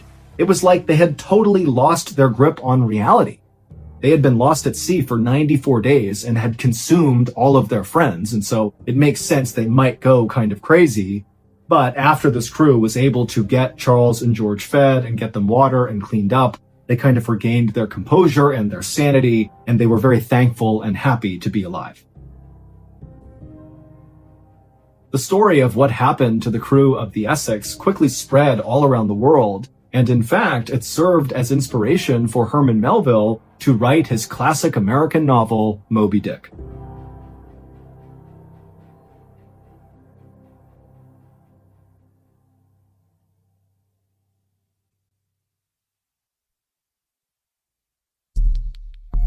The next and final story of today's episode is called The Kaz 2.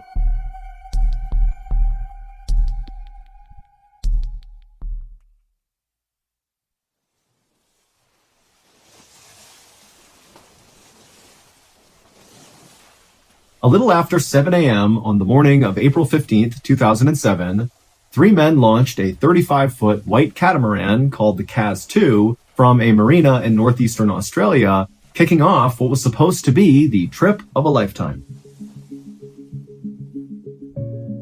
The captain of the Kaz 2 was 56-year-old Des Batten, and for months he'd been training for this trip. And the 2 friends that Des was bringing with him on this trip were Jim Tunstead, who was 63 years old, and Jim's brother, Peter Tunstead, who was 69 years old. All 3 of the men had spent a lot of time plotting their actual course they'd be going on, which was from this marina on the northeastern side of Australia, up and around the north side, and then down the western coast to Perth, which was their final destination, and where all 3 men lived. In total, this trip was supposed to take 8 weeks, and all 3 men were absolutely giddy with excitement at the prospect of spending an entire 2 months basically just drinking beers and fishing. Now, Des, Jim, and Peter were not the types to blow off responsibility to go party. I mean, they were devoted family men. All of them had been married for 30 plus years. Des had 2 kids, Jim had 4 kids, and Peter had 5 kids. But they were all either retired or nearing retirement, and this trip was going to be kind of a way to celebrate the end of an era. And while all 3 of them had gone on other big sailing trips, this one easily was the biggest one in terms of the distance they were covering and how much prep went into it and how expensive it was. I mean, this was like 10x the scope and scale of any other sailing trip they had done. And so, on April 15th, 2007, shortly after the 3 men had launched their boat and kicked off this big trip, Peter's wife would call him just to see how it was going. And she would say, Peter was in great spirits, and she could hear the other 2 men laughing in the background, and it sounded like they were about to start fishing and maybe have a couple of beers. And so it seemed very much to Peter's wife like this trip was going as well as it could be so far. And so eventually, Peter told his wife that he had to go, he told her he loved her, and then they hung up. Now, Des, who was the captain of the Kaz 2, was adamant about safety being the top concern for this trip. Even though all 3 men were relatively healthy and had a lot of sailing experience, and even though Des was a member of a volunteer marine rescue group and so literally could be called on to go perform rescues at sea, despite all this experience and know-how, before they kicked off this trip, Des made Jim and Peter go through all these man overboard drills on the Kaz 2 to make sure they knew how to do it, if for some reason, an emergency arose out at sea. And so the men got really comfortable using all the life-saving equipment and going over all the procedures. And then also when they charted their course, Des stressed that at no point should they be sailing into open water. They needed to stay close to shore the whole time just because it was safer.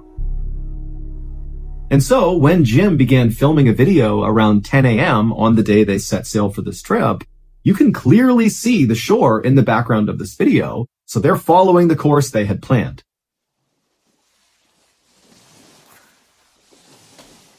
But a couple of hours after Jim had shot that video on the day they left, a woman named Isabel Wheeler, who did not know Des, Jim, or Peter and had never seen the Kaz 2 before, she was fishing in an area called Champagne Bay when she looked out into the water and she saw the Kaz 2, a white 35-foot catamaran, sailing east to west across the horizon. And then at some point, as Isabel was watching this boat, which really meant nothing to her, she just happened to be watching it, she saw it make a quick 90-degree turn and began sailing out towards the open ocean away from the coastline. Now, remember, Isabel knows nothing of this boat or its occupants, and so has no idea that Des, Peter, and Jim had been so clear about at no point will we sail into the open ocean. It's too dangerous. Stay close to shore. She didn't know that. And so she just saw a ship turning and sailing out to the open water, and she thought, okay, whatever. So she didn't go and report what she saw. It was only later on, when details emerged about what happened on the Kaz 2, that she would later come forward and say, hey, I saw that boat, and this is what they did. The next day, April 16th, 2 more people would spot the Kaz 2. These were 2 men who also did not know Des, Peter, Jim. They didn't know Kaz 2. They didn't know Isabel. In fact, these 2 men didn't know each other, but independently on this day, they looked out near Champagne Bay and they saw the Kaz 2 sailing east to west in the exact same spot that Isabel had seen it the day before. Now, remember, the Kaz 2 was traveling from that marina on the northeast side of Australia all the way around to Perth. It was a point A to point B trip. There was no reason the Kaz 2 would ever double back and be in the same place 24 hours later, but here we were 24 hours later, and 2 more people are seeing the Kaz 2 in the same place that Isabel had seen it, and so that made no sense. But again, these 2 men who saw the Kaz 2, they just saw it and thought nothing of it because they don't know anything about this boat. It wasn't until later that they eventually came forward with what they saw. Then, one more day after that, on April 17th, there were these fishermen that were out in their boats a little farther north of Champagne Bay, where Isabel and the 2 other men had seen the Kaz 2 on consecutive days. And these fishermen, they spotted the Kaz 2. And again, these fishermen do not know the Kaz 2. They don't know its occupants. They're just seeing this ship. Except this time, the fishermen, when they saw the Kaz 2, they thought something was wrong. Because they saw the Kaz 2 from a distance, navigating its way fairly close to shore in an area that these fishermen knew was full of coral reefs. It's a very dangerous area to be piloting any ship. In addition, the sail of the Kaz 2 was totally ripped to shreds. And so the fishermen, they're looking at the ship, wondering what they're doing, but the pilot of the ship looked so in control as he's navigating his way through the coral reefs that the fishermen thought, okay, he knows what he's doing, so, leave him alone. But again, later on, they would report what they saw.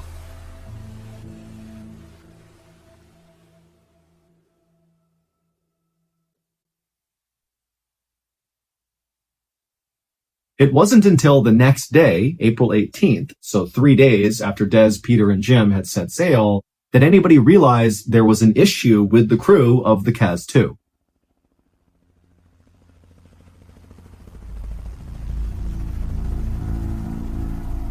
Because on April 18th, a Coast Watch surveillance helicopter was flying over the Great Barrier Reef, and they looked down and they saw the Kaz 2 with its badly damaged sails, piloting all around this very dangerous part of the water to be piloting. And so the crew on board the helicopter attempted to radio down to the Kaz 2 to see if they were okay, but no one from the Kaz 2 called back to the helicopter. And so as they're waiting for a response from the Kaz 2, the helicopter crew is watching the pilot of the Kaz 2 clearly, navigating the boat in between coral reefs. And it seemed like, despite the damage to the sails, he knew what he was doing. And so to the crew on the helicopter, this didn't really look like an emergency, but it seemed like something worth flagging. And so they called the Marine police and said, hey, we have this ship here that's not responding. We think they're okay, but you might want to come take a look.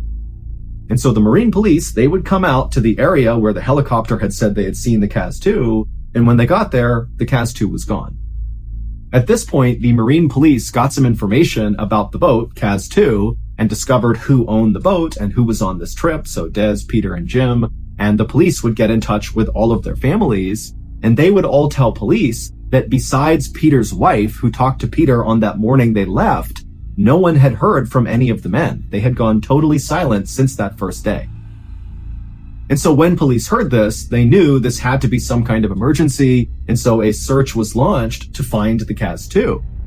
And 48 hours later, a rescue helicopter that was part of the search was about 80 or so miles off the northeastern coast of Australia when they looked down and they spotted the Cas 2.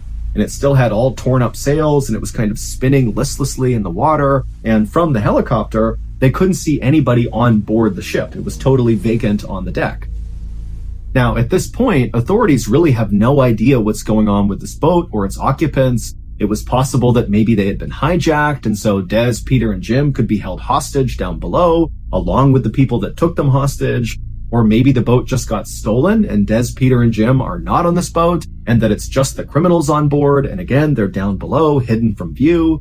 So authorities, they don't know, but they decided to take a risk and just send somebody down to get on that boat and just see what was going on.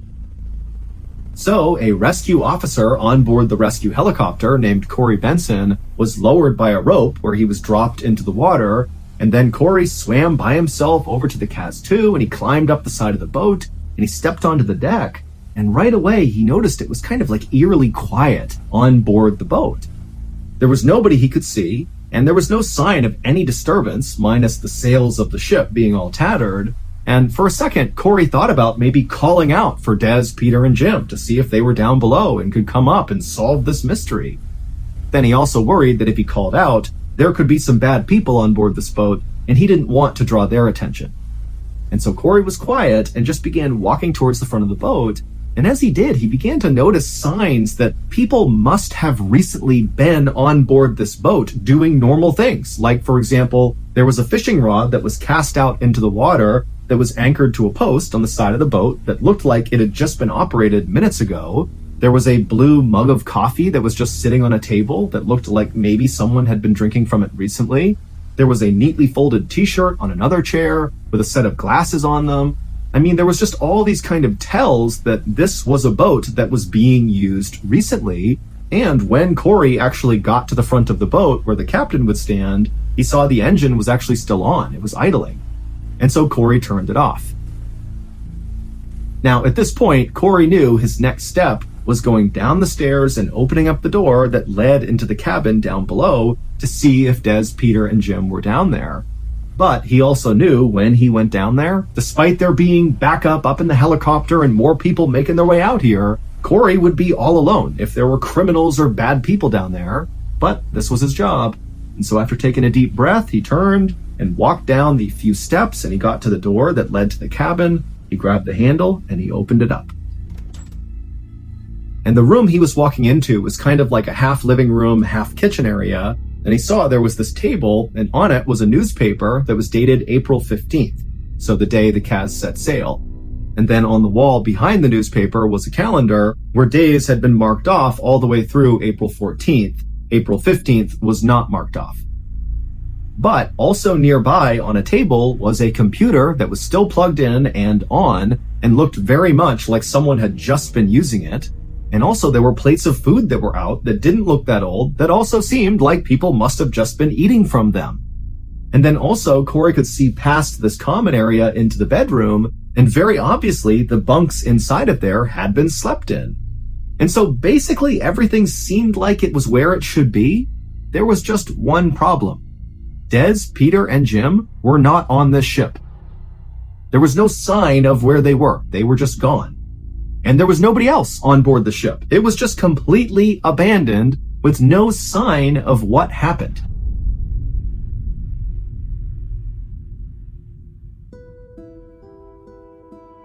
Des, Jim, and Peter were never found. And so we have no idea what actually happened to them. Nor do we have any idea why they were seen by Isabel and the two men and the fishermen doing all these weird things like randomly piloting out towards open water, which totally went against their plan, which was stay close to shore, be safe. Or, why on that second day they were seen in the same spot near Champagne Bay, indicating they had doubled back after going towards open water. That went against their plan, which was point A to point B. Why are they doubling back around?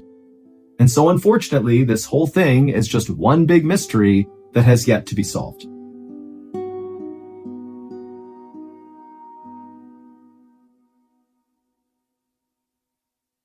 A quick note about our stories. They are all based on true events. But we sometimes use pseudonyms to protect the people involved, and some details are fictionalized for dramatic purposes.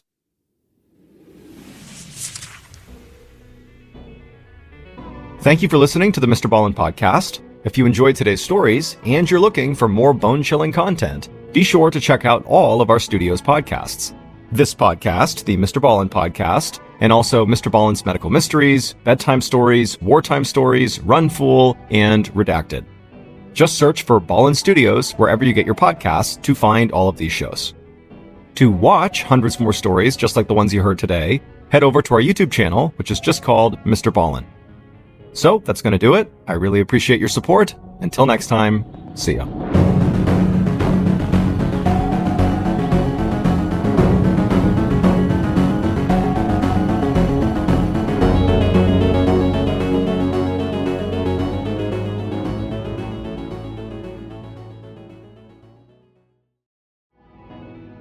In the early morning hours on a Saturday in 2013, a man dressed all in black hid in the shadows on a side street in downtown Antwerp, Belgium. The man had lost track of how long he'd been there, but he didn't care. He'd hide in the shadows for as long as he had to, waiting patiently for the perfect moment that he knew was gonna arrive eventually. And then finally, stumbling footsteps approached, and the man crouched down and got ready. But before we get into today's story, you may be wondering why you're getting a new episode on a Wednesday. Well, I am now going to be uploading 4 episodes to the MrBallen podcast each week. Now, Mondays and Thursdays won't change. But beginning today, you're also going to get new/exclusive episodes on Wednesdays. And on Fridays, you'll get a mix of news stories and also fan favorites. And these Wednesday stories, they aren't just going to be true crime. In fact, many of them will be based on the kind of stories that you already love if you're a fan of my YouTube channel. I call this series Places You Can't Go and People Who Went There Anyways. Or maybe more accurately, things you really can't do, but people who did them anyway, and here's their story. These stories are insane. And I'm telling you, if you've not heard this series before, you're really gonna like it. So make sure you check them out here each Wednesday. And you can also watch me tell these stories on my YouTube channel each week. So, if you're a fan of the strange, dark, and mysterious delivered in story format, then you've come to the right show because that's all we do. So, if that's of interest to you, please sneak into the follow button's house and lay hundreds of mousetraps inside of their bed. Okay, let's get into today's story.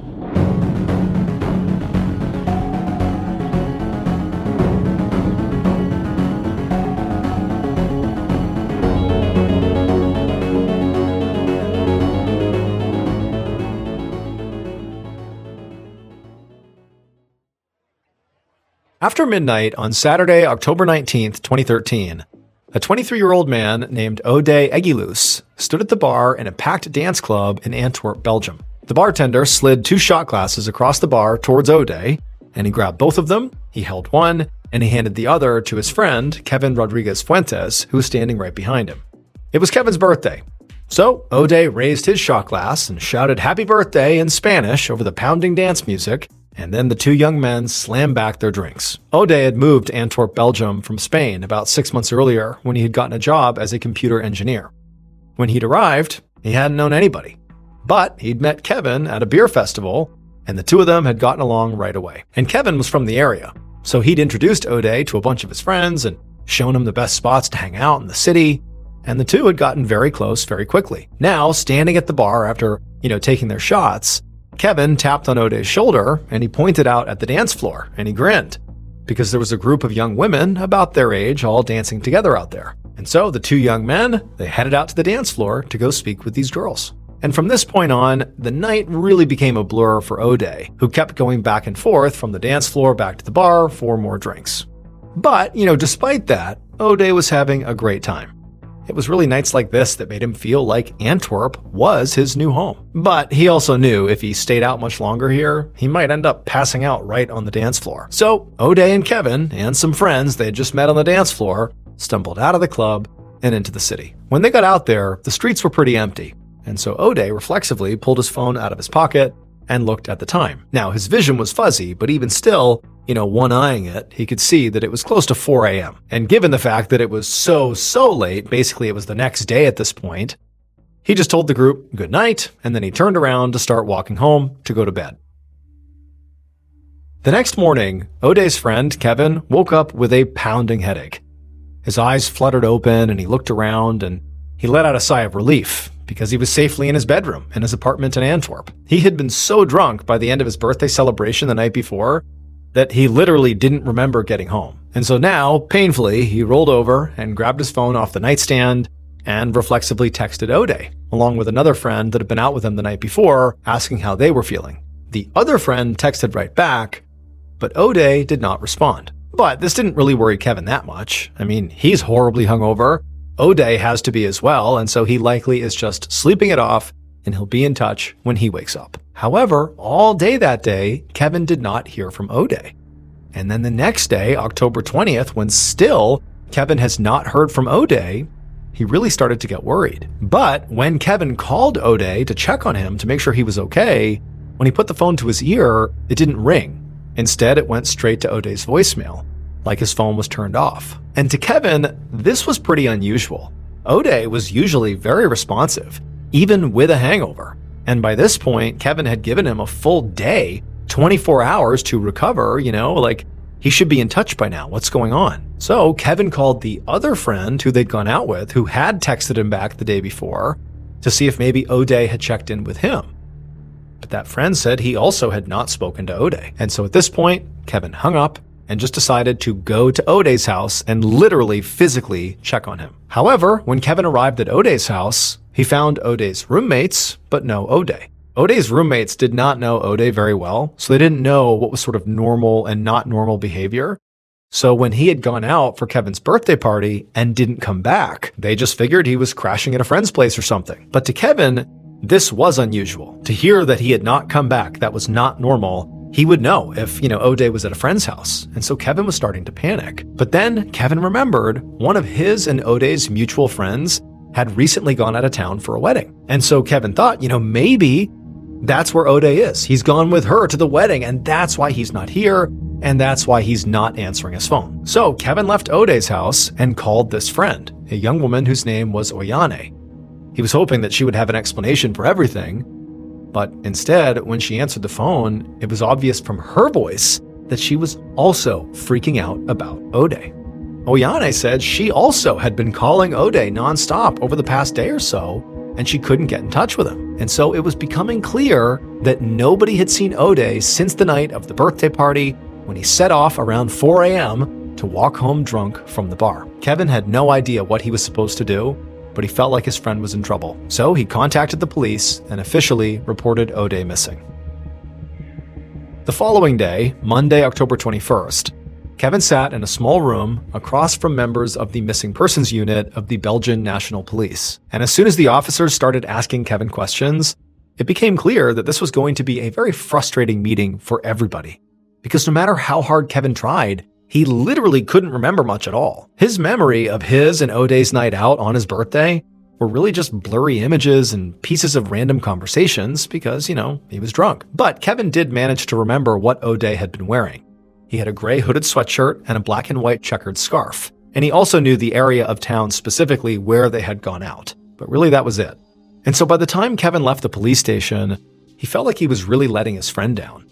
And he just couldn't handle the idea that now he would just have to sit around and wait and hope police magically found him, when right now O'Day, wherever he was, could be in trouble or hurt or something. He just felt like he had to do something. So that afternoon, Kevin met up with some of O'Day's other friends, and together, they began hanging posters all around the city that had pictures of O'Day on them. Antwerp was a very busy city, filled with bars and restaurants that stayed open very late, so they were sure that somebody had to have seen O'Day while he was walking home.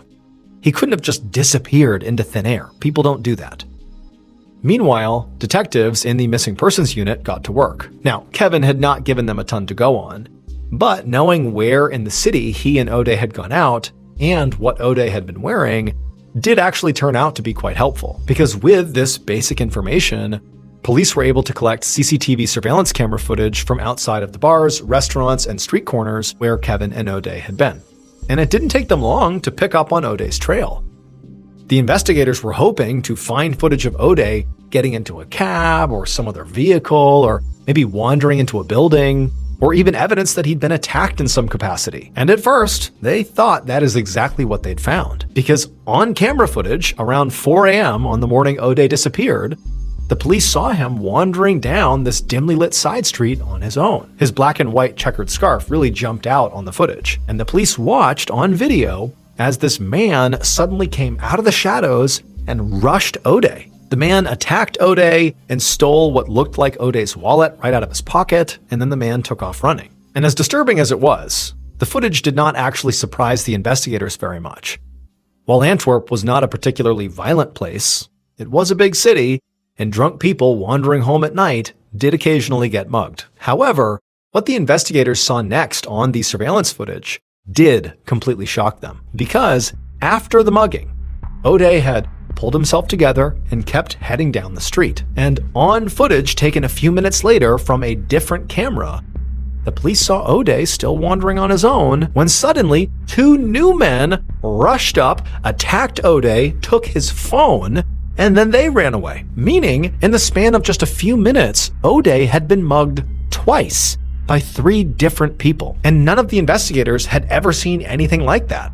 It was like something you'd expect to see in a movie or a TV show about a guy cursed with bad luck or something. But as bizarre as this was, investigators now had something to go on. They didn't know if these muggers, the 3 men, were connected in some way, or if this had truly been 2 random, unconnected muggings. But O'Day's cell phone and wallet had been stolen by these guys. So they could track O'Day's cell phone data and also his credit card info, and the investigators hoped that would then lead them right to O'Day's attackers, and they could figure out what their affiliation was and why they targeted O'Day, and hopefully where O'Day is now.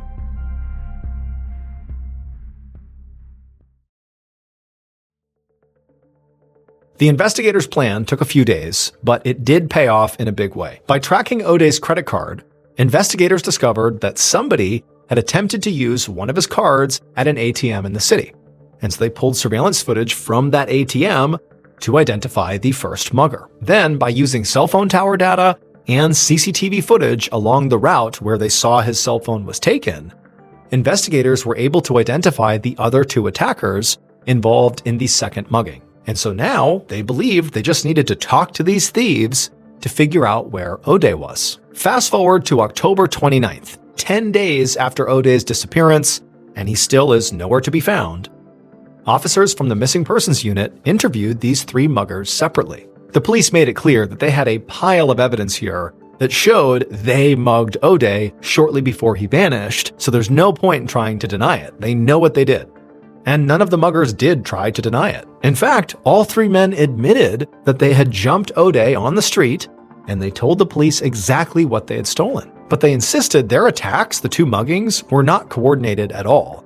They just happened to have gotten to O'Day within a few minutes of each other. And then even more importantly, they also all insisted that they had nothing to do with O'Day's disappearance. All they did was rob him, that's it. As the investigators listened to these muggers talk, all they could do was stare in disbelief.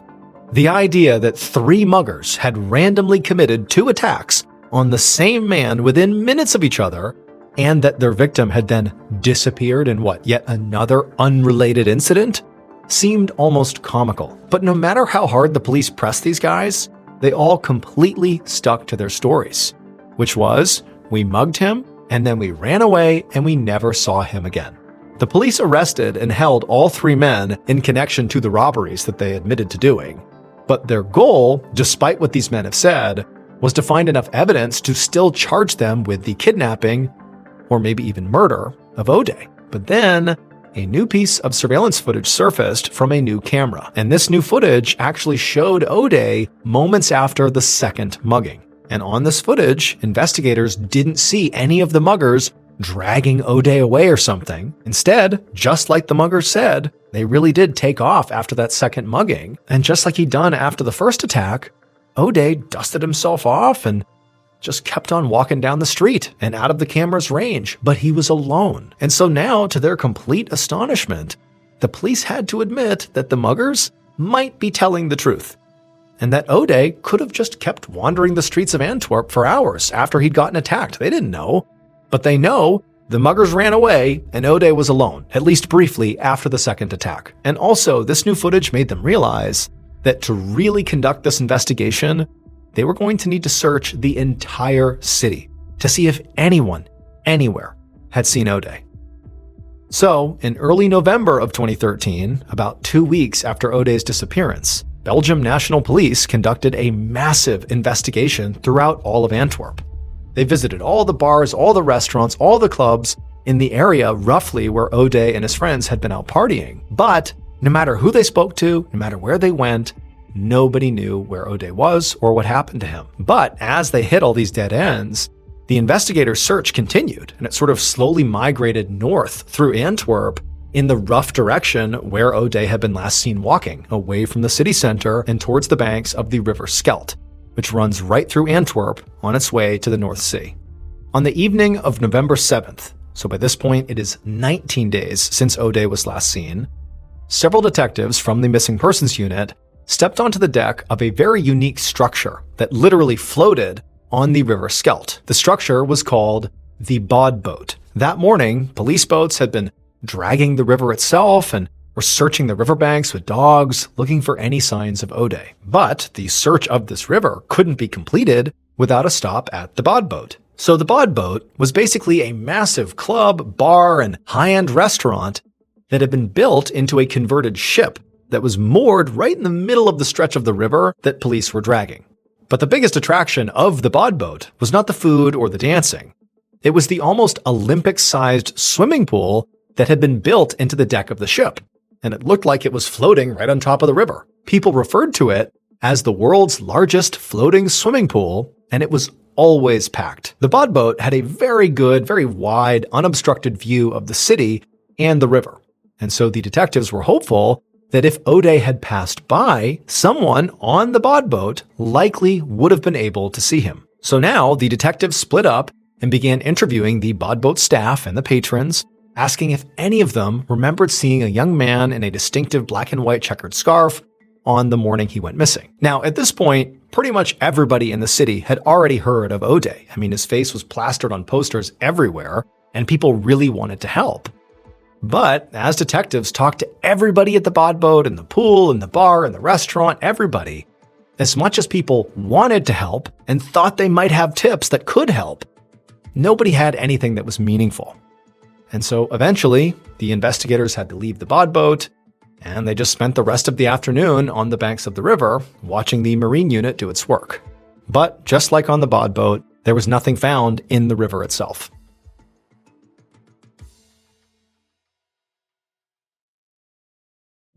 On November 19th, 2013, so now 1 full month after O'Day's disappearance, friends and family gathered publicly, both in Antwerp and his hometown in the Basque country of Spain. In Spain, his family made it clear that they still hoped O'Day would be alive, and that this gathering was not a memorial. It was instead to show their love for O'Day and to bring continued attention to his story so he could be found. In Antwerp, O'Day's friends tried to convey the same message with their meetup, that O'Day had to be out there somewhere and he might be okay. We just need to keep looking. However, by the end of 2013, so now over 2 months after O'Day's disappearance, it became clear that the police investigation was really not making much headway at all. Police still had those 3 muggers in custody in hopes that maybe they would crack and they would admit that they had done something to O'Day after the muggings. But the 3 men had not changed their stories at all. And also, after over a month of canvassing the entire city, no new evidence had really surfaced at all. And so O'Day's friends and family really began to worry that the police might just abandon the search because there was nothing they could do. But then, starting in the early summer of 2014, so a little more than 7 months after O'Day first disappeared, something incredible happened. O'Day's story went viral, and not just in Belgium or in his native Spain, but all across Europe. And this really is not how things typically played out. Thousands of people go missing in Europe every year, and most of those cases go relatively unnoticed by the media and the general public. It just is what it is. But the story of this young man who had moved to Antwerp to start his career and a new life, only to vanish without a trace after being mugged twice in the middle of the night, it just seemed so unbelievable and also resonated with people everywhere. It just felt so tragic. And so as the police, who by this point really had throttled back their search quite a bit, I mean, it's been 7 months by now, as police were showing signs of just basically dropping the case, people all across the continent demanded the police not just continue, but increase their scrutiny. Look everywhere, triple your efforts, find O'Day. And so there's all this unbelievable international outpouring of support from this viral story. I mean, you had poets all over the world writing poems about O'Day, and you had musicians writing music about O'Day. You had charity groups coming out in Belgium and doing their own search for O'Day. I mean, it's like the whole world was rallying to get the Belgian government to act. Like, triple your efforts, find O'Day, he's out there. And then what sort of pushed it over the edge was in October of 2014, as the first anniversary of O'Day's disappearance approached, one of the most famous soccer players in the world, Cristiano Ronaldo, played a game with images of O'Day on his jersey. I mean, his story really had reached basically everyone. And it was at this point that Belgium did act. The Belgium National Police literally doubled down on their efforts to search the entire country for O'Day. They're not just looking in Antwerp anymore, they're going to look everywhere. They also enlisted the help of Interpol, an international police organization, to expand the search to other European countries. And so throughout 2014 and into 2015, investigators in Antwerp revisited bars, restaurants they had gone to during their initial canvass, and they re-interviewed people connected to O'Day. They also made public announcements to let people know they were still looking for O'Day. But despite all this effort, despite really doing their absolute best to find O'Day, they couldn't find him. But then on September 18th, 2015, so 1 year and 11 months after O'Day's disappearance, something happened with the bod boat that changed everything. So to understand what happened, you need to take into account the literal design of the bod boat. So the bod boat really was, this entertainment hub that had been installed in this decommissioned boat. But the boat is not like a boat that we think of when we think of a huge ship or something where there's multiple stories and a huge deep keel that goes beneath the surface of the water. Instead, it was more like a big floating dock, almost like a catamaran-style boat where it's sort of one level, this big rectangular square, and there really is nothing below the surface. It's more like a big floating dock. That was the bod boat. And on September 18th, 2015, the swimming pool on the bod boat began to leak. Now, remember, you're looking out at the bod boat from land, and it basically looks like a big floating dock with all these attractions on it, including a pool. And so even though you'd see the surface of the swimming pool being at level with everything else, basically right at the top of the river, well, there's a recessed portion that effectively touches down into the river. And so at some point, there's a leak that formed on the base of this pool, and the pool began taking on all this extra water, and the pool literally broke off from the bod boat structure, and it sank to the bottom of the river. Now, luckily, no one had gotten hurt when this happened, but the story had taken over the news. The bod boat was a huge attraction for people in Antwerp, as well as for tourists visiting the city. And so the city immediately began working to come up with a plan to resurface the swimming pool and rebuild the bod boat. Finally, on February 11th, 2016, so almost 2.5 years after O'Day's disappearance and 5 months after the swimming pool sunk, 2 cranes attached to a boat were brought in to latch onto the base of this pool at the bottom of the river and try to resurface it. And on that afternoon, a member of the work crew stood on the boat, watching the water and helping oversee everything as the cranes slowly did their work. And as he kept his eyes trained on the water, eventually, the bod boat's swimming pool, which was still actually mostly intact, broke the surface. And as this happened, a few of the workers let out a cheer, but something in the water caught the crew member's attention. At first, he couldn't tell what it was, but when he leaned down to get a better look, he immediately shouted for the crane operator to stop. The cranes fell silent, and with shaking hands, the crew member took out his phone and called the police. Eventually, once they put all the evidence together, this is what police believe happened to O'Day on the early morning of October 19th, 2013. At around 4 a.m., after leaving his friends, O'Day began his walk home. And like the police already knew, he was mugged twice in a matter of minutes. But after the second mugging, he really did pick himself up and sort of collect himself, and very likely he was hurt, he was scared, and he was very drunk, so likely disoriented, doesn't know if there are more threats coming, doesn't really understand what's even happening, but he needs to get home. And we know he continued trying to walk home for some time because eventually he came in contact with a group of strangers who would eventually come forward and confirm this. But they apparently saw this guy who looked beat up and disoriented. It was O'Day, and they called out to him and tried to convince him to let them book him a cab to get him home. But he was so disoriented and so drunk, he didn't even answer him and he just walked off. But at that point, he had moved fairly far north in the city, and he was getting near the banks of the River Scheldt. So for reference, he had walked pretty far off course. He was not near his home. He was clearly lost.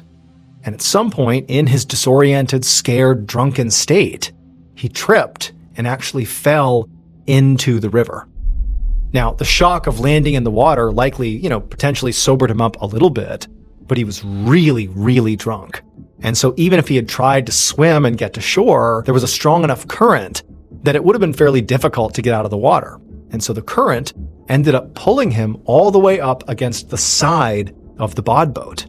And so once he was there, kind of pinned against the side of the bodboat, right on the side of the bodboat where that swimming pool was, he was too weak and drunk to swim out of the current. And so he's just kind of being pressed up against the wall of the side of the bodboat until he had no more energy left to fight.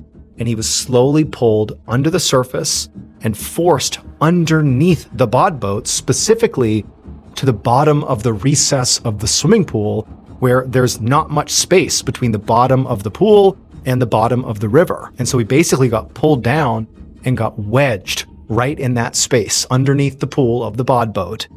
And there he drowned. And for more than 2 years after his death, O'Day's body remained wedged underneath that swimming pool. And so for all that time, people are swimming in the pool, not realizing they're a couple feet away from a dead body. But then finally, the swimming pool, sunk to the bottom. It was pulled back up by those cranes, and attached to it at this point was O'Day's body. And that was how they found him. The muggers who attacked O'Day were ultimately convicted of robbery, and they all served approximately 4 years in prison. Now, the muggers were never actually shown to have any direct connection to O'Day's death.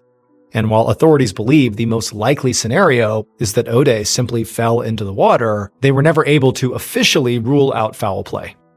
O'Day's parents have called for further investigation.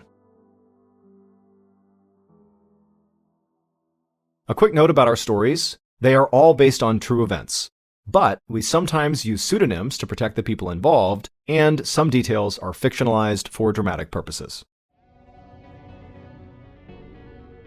The MrBallen podcast, Strange, Dark, and Mysterious Stories, is hosted and executive produced by me, MrBallen.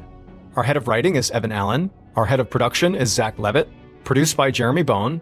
Story editing by Evan Allen.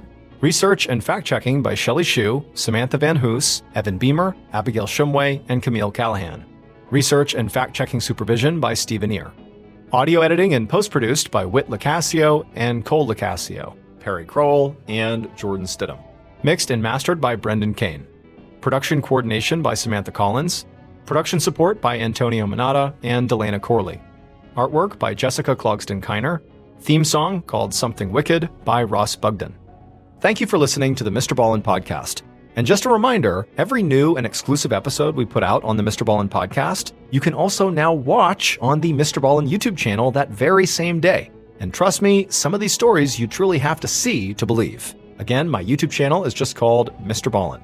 If you want to listen to episodes 1 week early and ad-free, you can subscribe to SiriusXM Podcast Plus on Apple Podcasts, or visit SiriusXM.com/Podcast Plus to listen with Spotify or another app of your choice. So that's going to do it. I really appreciate your support. Until next time, see ya. Today's podcast features 3 separate, unique stories that share a theme. Stories that took place out on the ocean. The audio from all 3 of these stories has been pulled from my YouTube channel and has been remastered for today's episode. The links to the original YouTube videos are in the description. The first story you'll hear is called Turtles, and it's a very famous survival story. The second story you'll hear is called El Fausto, and it's about the very strange things that were discovered on board a ship floating off at sea. And the third and final story you'll hear is called El Faro, and it's about what happens when a ship decides to test Mother Nature.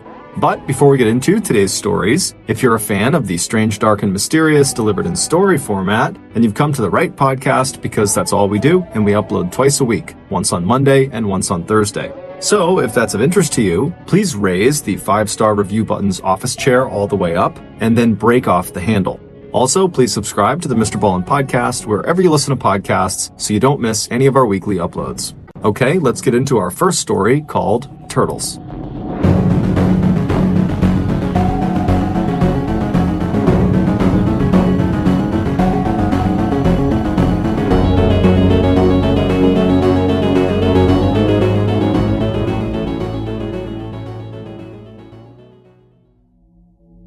In 2012, 35-year-old Jose Alvarenga was an extremely experienced fisherman, having spent years and years commercially fishing. In November of that year, Jose volunteered to do a 30-hour deep-sea fishing shift for his company off the coast of his hometown in Mexico. He hoped he'd be able to catch some sharks, marlins, and sailfish, 3 of the more lucrative fish you can catch. Unfortunately, the guy Jose usually went deep-sea fishing with was not able to go at the last minute, but Jose still really wanted to go out and do this shift, and so he took the only other fisherman in their company that was willing to go or that could go, and it was a 23-year-old, extremely inexperienced, brand new fisherman named Ezequiel Cordoba. And while Jose knew he was not going to be a huge asset out on the seas, he figured, it's a short trip and we're not that far off from shore, so you know what, he's fine, I'll take him. On November 17th, the pair set out on their 24-foot fiberglass skiff with a small motor. On board were various fishing tools, a radio, and a large icebox to hold all the fish they were going to catch. Once they reached the area they were going to be fishing, their trip immediately started paying off, and within just a couple of hours, they had already almost completely overloaded the icebox. Their luck was so good that when they saw a storm coming in, they decided to wait and continue to catch as many fish as they possibly could before heading in at the very last minute. But the storm that was rolling in was like the storm of the century, and by the time they did turn around to head into shore, it was too late. They got caught up in this wicked storm where the rain was so intense they literally could not see to shore. They tried to use their compass and other instruments to navigate to shore, but between the winds and the waves and the fact that their boat was so heavy from the nearly 1,000 pounds of fish they'd caught, they were just really unable to get anywhere near shore. When the storm just continued to rage and they were just kind of floundering in the water, they decided they needed to dump their catch. So they dumped all 1,000 plus pounds of fish back into the water. But even then, with a more agile boat, the storm was so severe they just could not navigate effectively. And so Jose turned off the engine and told Ezequiel that their best chance here was to just wait it out. Once it was done, they would head back into shore.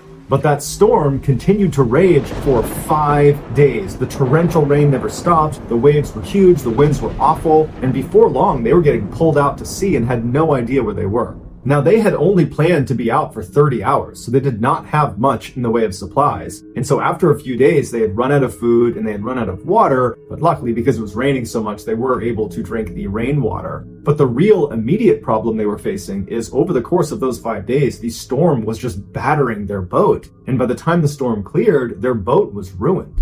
Their motor had been torn off and was just gone. Their electronics were busted and all of their fishing gear was either damaged or gone. There was enough charge in the radio for Jose to call back to his boss on the mainland and send a mayday message, but the radio died before they got a return message, so they weren't able to confirm if anybody on land was going to come looking for them. Left with minimal supplies, no radio, no motor, Jose and Ezequiel just had to hope somebody on the mainland heard their message, and they slowly began to adjust to life at sea.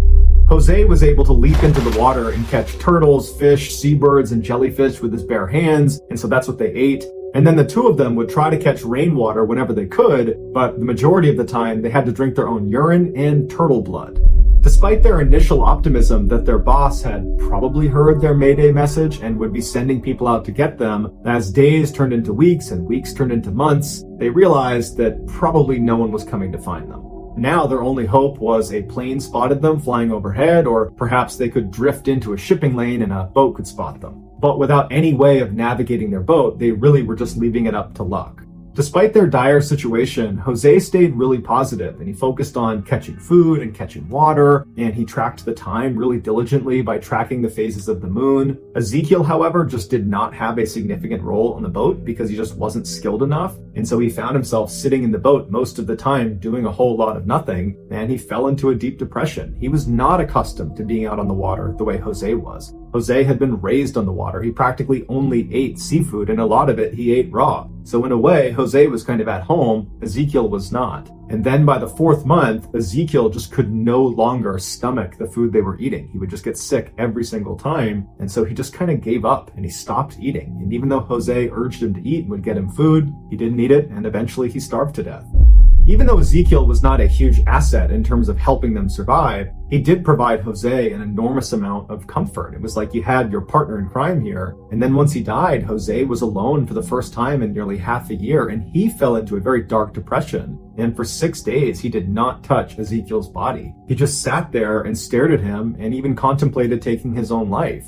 But on the 7th day, he doesn't know what it was, but he had this sudden urge to want to survive. And so he gave Ezekiel a kind of makeshift funeral. He said a few words and then disposed of his body in the ocean. And then after that, Jose became laser focused on just surviving. And survive he would for another 9 months, all by himself, out in the middle of the ocean, just floating around, drinking turtle's blood and drinking his own pee.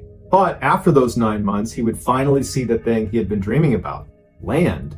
He had managed to drift all the way to the Marshall Islands. So he leapt out of his boat, he swam to shore, and there was a hut right on the beach. He knocked on the hut, and a couple came to the door, and they were totally shocked to see this guy. He didn't look too good, and they couldn't even believe his story. They couldn't believe that he had survived for so long in the water. But they quickly brought him inside, they gave him some food and drink, and they contacted authorities, and he was saved.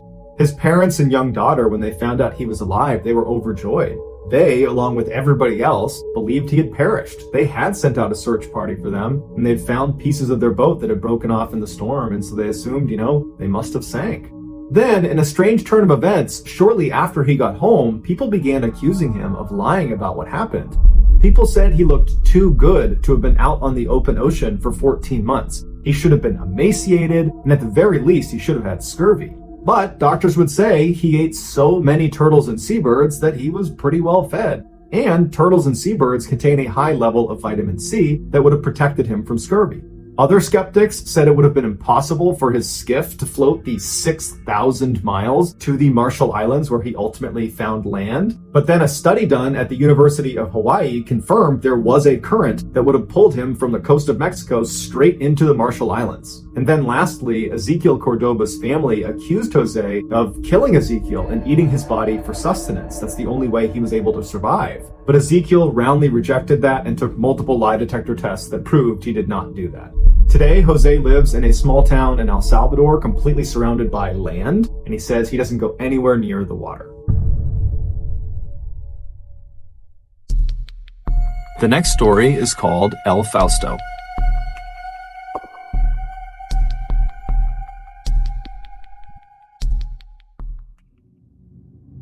On July 20th, 1968, a small fishing boat called El Fausto took off from their port on La Palma Island, which is part of the Canary Islands, which is a Spanish archipelago, and they took off for El Hierro, which was another island about 50 miles to the south. On board El Fausto were 3 very experienced fishermen and sailors. They were the brothers Ramon and Eliberto Hernandez, as well as their cousin Miguel Acosta. Their trip to El Hierro was uneventful. It took about 7 hours. They arrived at the port in the early evening hours, and they unloaded their cargo onto the island, which was actually explosives used in agriculture. So they unloaded all that, and then the 3 of them went to get some food and relax for a few minutes before they came back to the dock and began preparing to leave. So that evening, as the 3 men are standing on their boat, repacking the ship, and getting ready to leave in the next few minutes, they see this man running down the dock who's frantically waving at them, trying to get their attention. And so they stop what they're doing and they beckon him over and say, what do you need? And the man introduced himself as Julio Garcia. He was clearly very upset. He was talking really quickly, and they had to slow him down a couple times to try to understand what he was saying. But he communicated that his wife had called him earlier that day, and she said their 2-year-old daughter was very sick and he needed to come home right away. And he ran down to catch the ferry back to his home island of La Palma, so the same island these 3 men are from, and he missed the ferry. And the next ferry going back to his home island was not for another 2 days. And so Julio was running up and down the dock trying to flag anybody who owned a ship that might be willing to take him to La Palma. Even if it was out of the way, he was prepared to pay for it. And so, of course, the El Fausto crew said, we're actually going to La Palma. We live there too, and we'd be happy to take you. You don't need to pay for this. And so Julio begins to help them load the rest of their equipment onto the boat, which included some food. They had 22 pounds of fruit and they had some fresh water. And then once everything was loaded up, they undid their lines and they set sail for La Palma. They took off at about 2:30 in the morning on July 21st. The water was very calm during their return trip. The only thing they had to contend with was a light mist that formed over the water in the early morning hours right after the sun came up, but it really wasn't enough to affect their ability to navigate. But even if the mist was more severe than people realized, Ramon, Eliberto, and Miguel were very experienced sailors that in fact had been sailing on this particular stretch of water ever since they were teenagers, and they had navigated these waters in far worse conditions and had always managed to get through it. But at 10 a.m. that morning, when the Fausto crew was supposed to arrive at La Palma, they didn't. And the owner of the boat itself was waiting at the dock for them, and when they didn't show up, he wasn't overly concerned because he knew these three men. He regularly went out on this particular boat with them. In fact, he normally would have gone on the trip to El Hierro with them, but he had commitments on La Palma, so he didn't go. And so he's not particularly worried about them. He figures they ran into some mechanical issue and, they're getting it figured out, but they're just late. But after a little while, the families of the El Fausto crew started to ask the owner, where are they? Why aren't they here? And so the owner, who again is not overly concerned, but wants to make sure the families are not worrying, says, you know what? I'll send a search boat that will take the exact route El Fausto was on, but in reverse. And I'm sure they can just drive straight out there and they'll run into them and they will help them fix, whatever issue they have, which is more than likely mechanical. That's an old boat and we've certainly run into other mechanical issues in the past. So this search boat goes out, and for hours and hours and hours, they're looking along the exact same charted course that El Fausto was supposed to be on, and they're nowhere to be found. And so they radio back in to the owner of the boat, and they say, look, we can't find him. What do you want us to do? And he called them back in, and he realized that, you know what, if we can't find them anywhere near the route, that probably something more sinister has happened to them. And it was at this point that he got in touch with authorities, and they launched a much more formal search and rescue effort. Planes and boats spilled out over the sea to look for El Fausto and her crew, and everybody who was looking was operating with an enormous sense of urgency because anybody who was looking had been told these guys don't have much in the way of supplies. They have 22 pounds of fruit and they have a very limited freshwater supply. And so if we don't find them within a couple of days, there's a very good chance that we're going to find 4 corpses. But despite searchers' motivation to find these guys, a couple of days passed and there was no sign of them. And unfortunately, people did start to think, I think it's more likely we're going to find 4 dead bodies than 4 sailors waiting to be rescued. But on July 25th, 4 days after El Fausto left El Hierro on their way to La Palma and then, of course, got lost, 4 days after that, a British ship called Duquesa radioed in an incredible message. They said they had found this fishing boat that was drifting along and there was 4 people standing on the deck and they were waving flashlights around to try to get their attention. And as this British ship moved up closer to the fishing boat, they were able to read on the hull the call sign of the boat, and it was, of course, El Fausto. Where El Fausto had been found was 120 miles west of La Palma, so they had drifted way, way off course. But once they pulled up alongside of them, they could see that not only were the 4 crew members alive, they actually seemed like they were in pretty good spirits. They certainly were dehydrated and were very thankful to get some water, and they were starving, and they were obviously pretty freaked out because they had just been adrift in the middle of the ocean and probably were realizing that this could end really badly for us. But beyond all that, they seemed okay. And very quickly, that message was passed to friends and family of the El Fausto crew back on La Palma, who's waiting anxiously to hear any news about their loved ones. And when they were told they had been found and they were alive, they were overjoyed because they thought they were dead. But after the initial transmission had been sent out by Duquesa saying, hey, we found the crew and they're alive and they're good, well, a couple hours went by and the Duquesa sent another transmission that was very strange.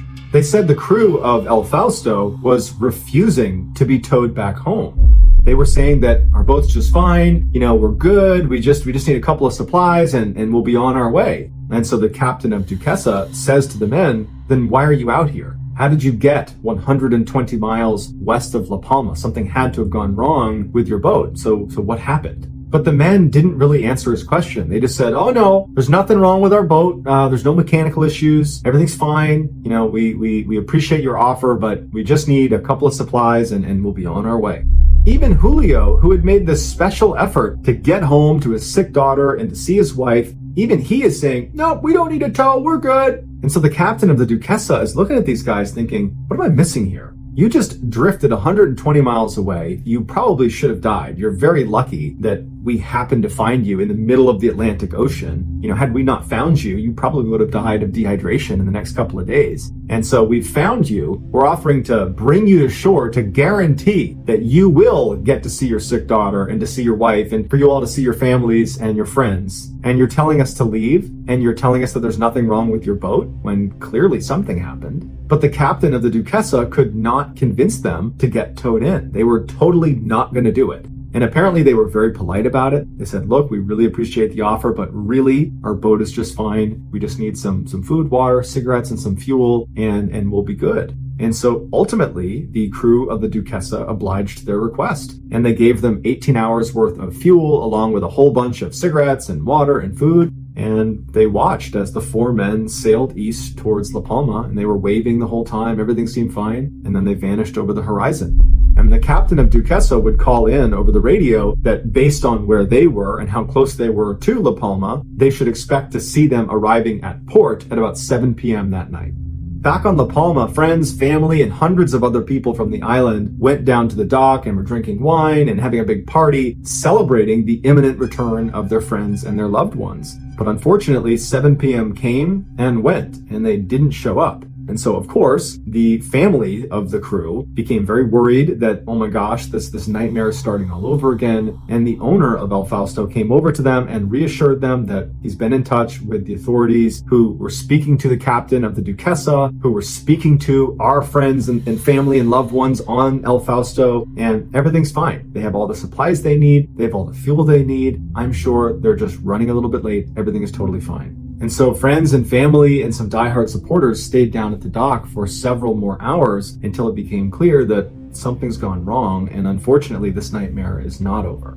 The next morning, after El Fausto and her crew were once again labeled missing, Spain kicked off their largest ever search for missing people. They had bombers flying overhead, they had military and civilian ships all over the area where the Duquesa had made contact with El Fausto. They had so many people combing the water, so many planes overhead, and for 2 weeks they looked everywhere and they couldn't find anything. And finally they had to call it off, and they said, look, we don't know what happened to them. And they declared them lost at sea, which basically meant we think they're dead, but we'll probably never know for sure.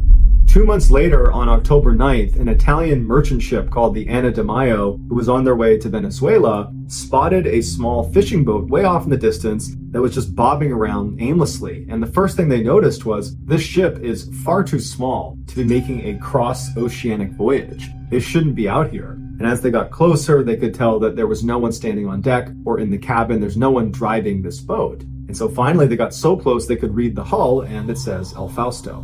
So the Anna de Mayo pulls up right alongside El Fausto. They tether themselves together so it doesn't float away. And two of the Italian sailors get on board El Fausto, and they're yelling out to see if anybody's there, but no one's responding. And they're looking around, and the ship is in great condition. There's no sign of obvious damage or any violence that might have taken place on here. They go into the cabin where the steering wheel is, and they're looking for some sort of logbook that would have documented, what happened on the ship, but there's no logbook. And so the Italians were left scratching their head thinking, how could a perfectly seaworthy boat wind up abandoned in the middle of the Atlantic Ocean? Where's their crew?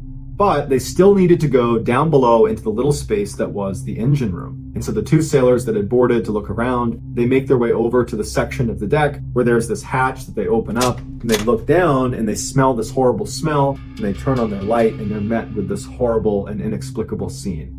Laying on the ground inside of the engine room on his back was a dead man who was partially mummified. He had no clothes on, and he was clutching a transistor radio.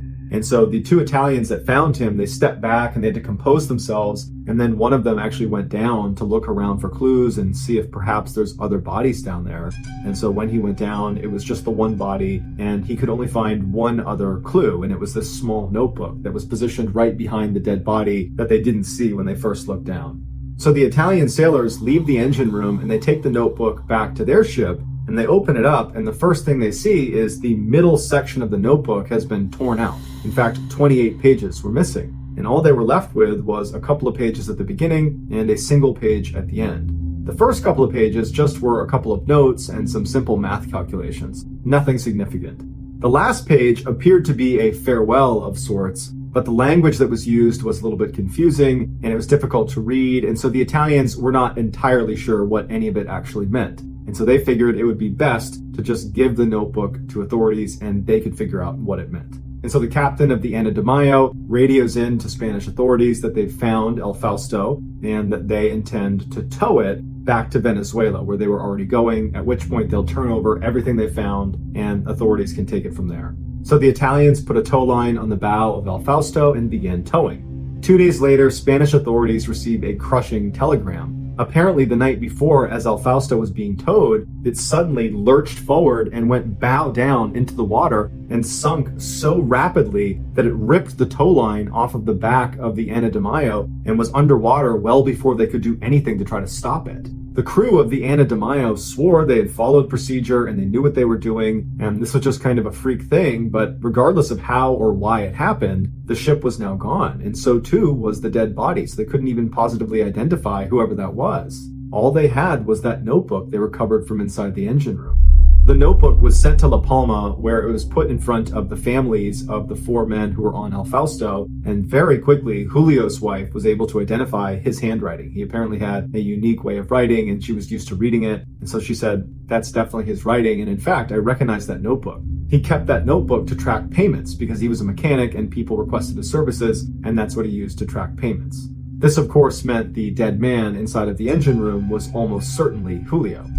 Julio's wife examined the notebook, and she was able to decipher that last page, at least most of it, and she said it was this very detailed description of exactly what she needed to do once he died, because clearly, based on the way he was writing, he knew he was about to die. And at first it says, here's how you access my insurance policy, and here are the different properties I own, and how you go about selling them. And then in his final moments, he scrawled one last message at the very bottom of the last page that said, "Don't ever tell our son all that has happened to me. You know that God wanted this fate for me. Love you." So if Julio was so sure he was about to die that he would take the time to write out a detailed list of instructions for his wife to follow when he died, well then why didn't he take the time to also offer a small explanation as to what happened to he and the other crew members of El Fausto?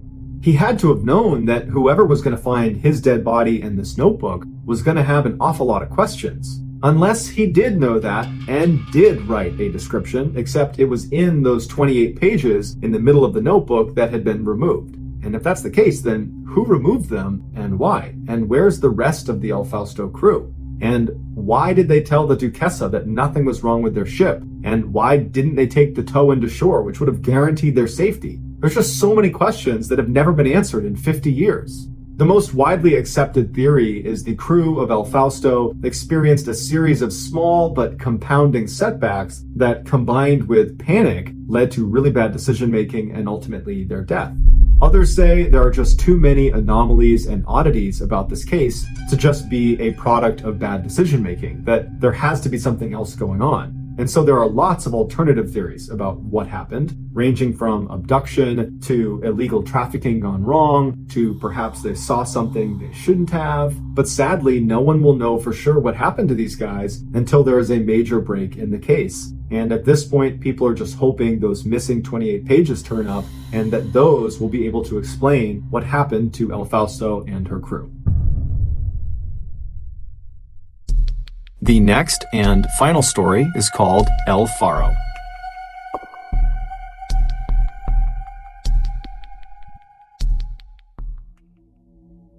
On September 29th, 2015, a tropical storm named Joaquin was swirling off in the Atlantic, and forecasters were having a hard time determining how big it was going to be, how fast it was going to be, and where it was going to end up. On shore, 53-year-old Captain Michael Davidson was struggling too. He was supposed to pilot his enormous cargo ship, the El Faro, from where he was in Florida all the way out to Puerto Rico, a 2,600-mile journey that would put he and the rest of his 32-person crew directly in the path of this storm. The year before, Davidson had been passed over for a promotion for a younger, more tech-savvy captain, and so now Davidson felt like he had something to prove. As he looked out over the calm water and the clear sky, he made a fateful decision. Every agency out there was telling him to not set sail until the storm had passed. But with 37 years of experience, Davidson felt differently. He felt like he could outrun this storm. Feeling suddenly motivated and confident, Davidson boarded the El Faro, hopped on the intercom, and informed his crew that they would not be waiting out the storm. Instead, they would be sailing right by it. As El Faro cast off her lines and headed southward, the governors of New Jersey, Virginia, North Carolina, South Carolina, and Maryland all declared states of emergency. As the sound of El Faro's diesel engine faded over the horizon, cyclone warnings and hurricane warnings went up around the Bahamas. Schools on the islands began closing, flights were grounded, and cruise ships were diverted. Residents of one island were ordered to evacuate, and on another, police forcibly removed every occupant on this island as floodwater rose. But the first few hours of El Faro's journey were totally uneventful. But as they got closer and closer to the storm, the wind picked up and the waves grew dramatically. By nightfall, the ship was rocking so aggressively side to side that it made sleep almost impossible. By the following morning, the rain was so intense the visibility was basically zero, and the waves were now so massive that none of the crew dared go out on the deck in fear of being swept overboard. The ship's navigator told Captain Davidson that he thought this storm was a lot worse than they were expecting, and that they should really consider turning around before it was too late. Davidson and the navigator were not the only ones up on the bridge, which is where the ship is actually steered from. There was also a black box that was anchored up on the wall behind them that recorded all of the conversations that happened up there. And the black box would record increasingly anxious conversations between the crew and Davidson as they voiced their concerns about the storm. But Davidson was totally unfazed. He was adamant that the storm was not going to get any worse than what they were seeing right then and there. And even if it did get worse, they were never going to be actually in the storm's eye, and so they weren't in any real danger. But to reassure his crew, he ordered his navigator to make a slight right so everybody on board saw they were taking a wider berth around the storm. One of the crew members, a 34-year-old woman named Danielle Randolph, was not reassured by this slight right. She was a hard worker from a military family and always followed orders, but she just could not understand why Davidson was not taking the storm seriously. And so that evening, after the sun had set, Danielle very carefully stumbled her way up the stairs to the navigational bridge because the ship is still rocking violently side to side. And when she got up there, she thought she would just check the weather for herself. The black box anchored to the wall recorded her discovery. The El Faro was not going to sidestep the storm. It was sailing directly into it. You can hear the fear and surprise as Danielle turns to Davidson and says, "We're sailing right through the eye." There was a silence on the recording as Davidson must have looked down at the computer screen that Danielle had pulled up to show him the storm and their course that was going right into it. And Davidson, after he realized his mistake, has this very eerily calm tone where he says to the navigator, "Okay, I need you to make another slight right." And he assured everybody on the bridge that that would be enough, that would fix this mistake. But Danielle was not buying it. And so as professionally and respectfully as she could, she says to her captain, "This is a really bad idea. We really need to turn around right now. It's getting to the point where it's going to be too late and we won't be able to turn around." But Davidson wasn't having it. And so he told Danielle and the navigator and the other people on the bridge that they were not in danger, that everything's just fine. This is just like the storms he had been through when he used to work in Alaska, and they would get through this one too.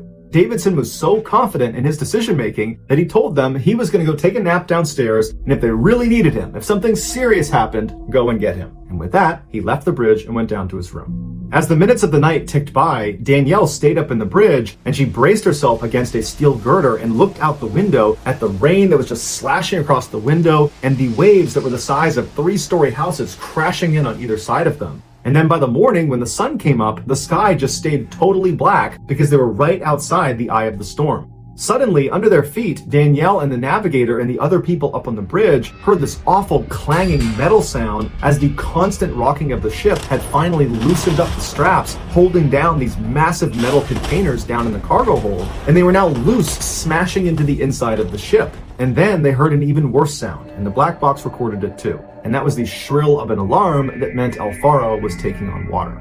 Danielle left the window and ran around to the radar screen to see if there was any ships in the area that might be able to help them. But when she looked, there was no blips on the screen. All the other ships had diverted to avoid this storm. El Faro was totally alone.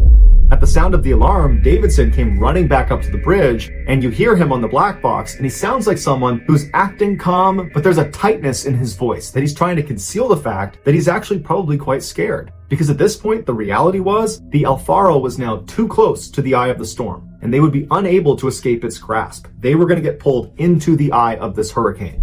Furious with her captain, she brushed past him without saying anything, and then very carefully made her way down the stairs to her room. And the whole time she was walking, she would have been barely able to stand, because now with those loose shipping containers down in the cargo hold, the ship would rock even farther to each side, because as soon as it tilted one way, the containers would slam into the wall, driving it even farther into the water. When she finally staggered her way down and got to her door, she would have opened it up and her whole room would have been trashed. Everything that wasn't anchored down had been tossed all over the room, all of her clothes, any furniture would have been dumped all over the room. But she didn't care about any of her stuff on the ground. She only wanted her laptop. She found it was on the ground, she picked it up, she put it on her desk that was bolted down, and very carefully she opened it up and she opened her email. As the alarms are shrieking in the background and she can hear the sound of the shipping containers smashing into the inside of the cargo hold, she writes this note to her mother where she tells her the winds are really bad and it looks like they're sailing right for the center of this storm.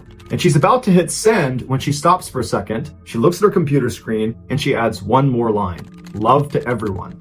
Danielle never said things like this. She was always strictly business. And so for her to put that line was an acknowledgement that this might be the last time she ever talks to her family.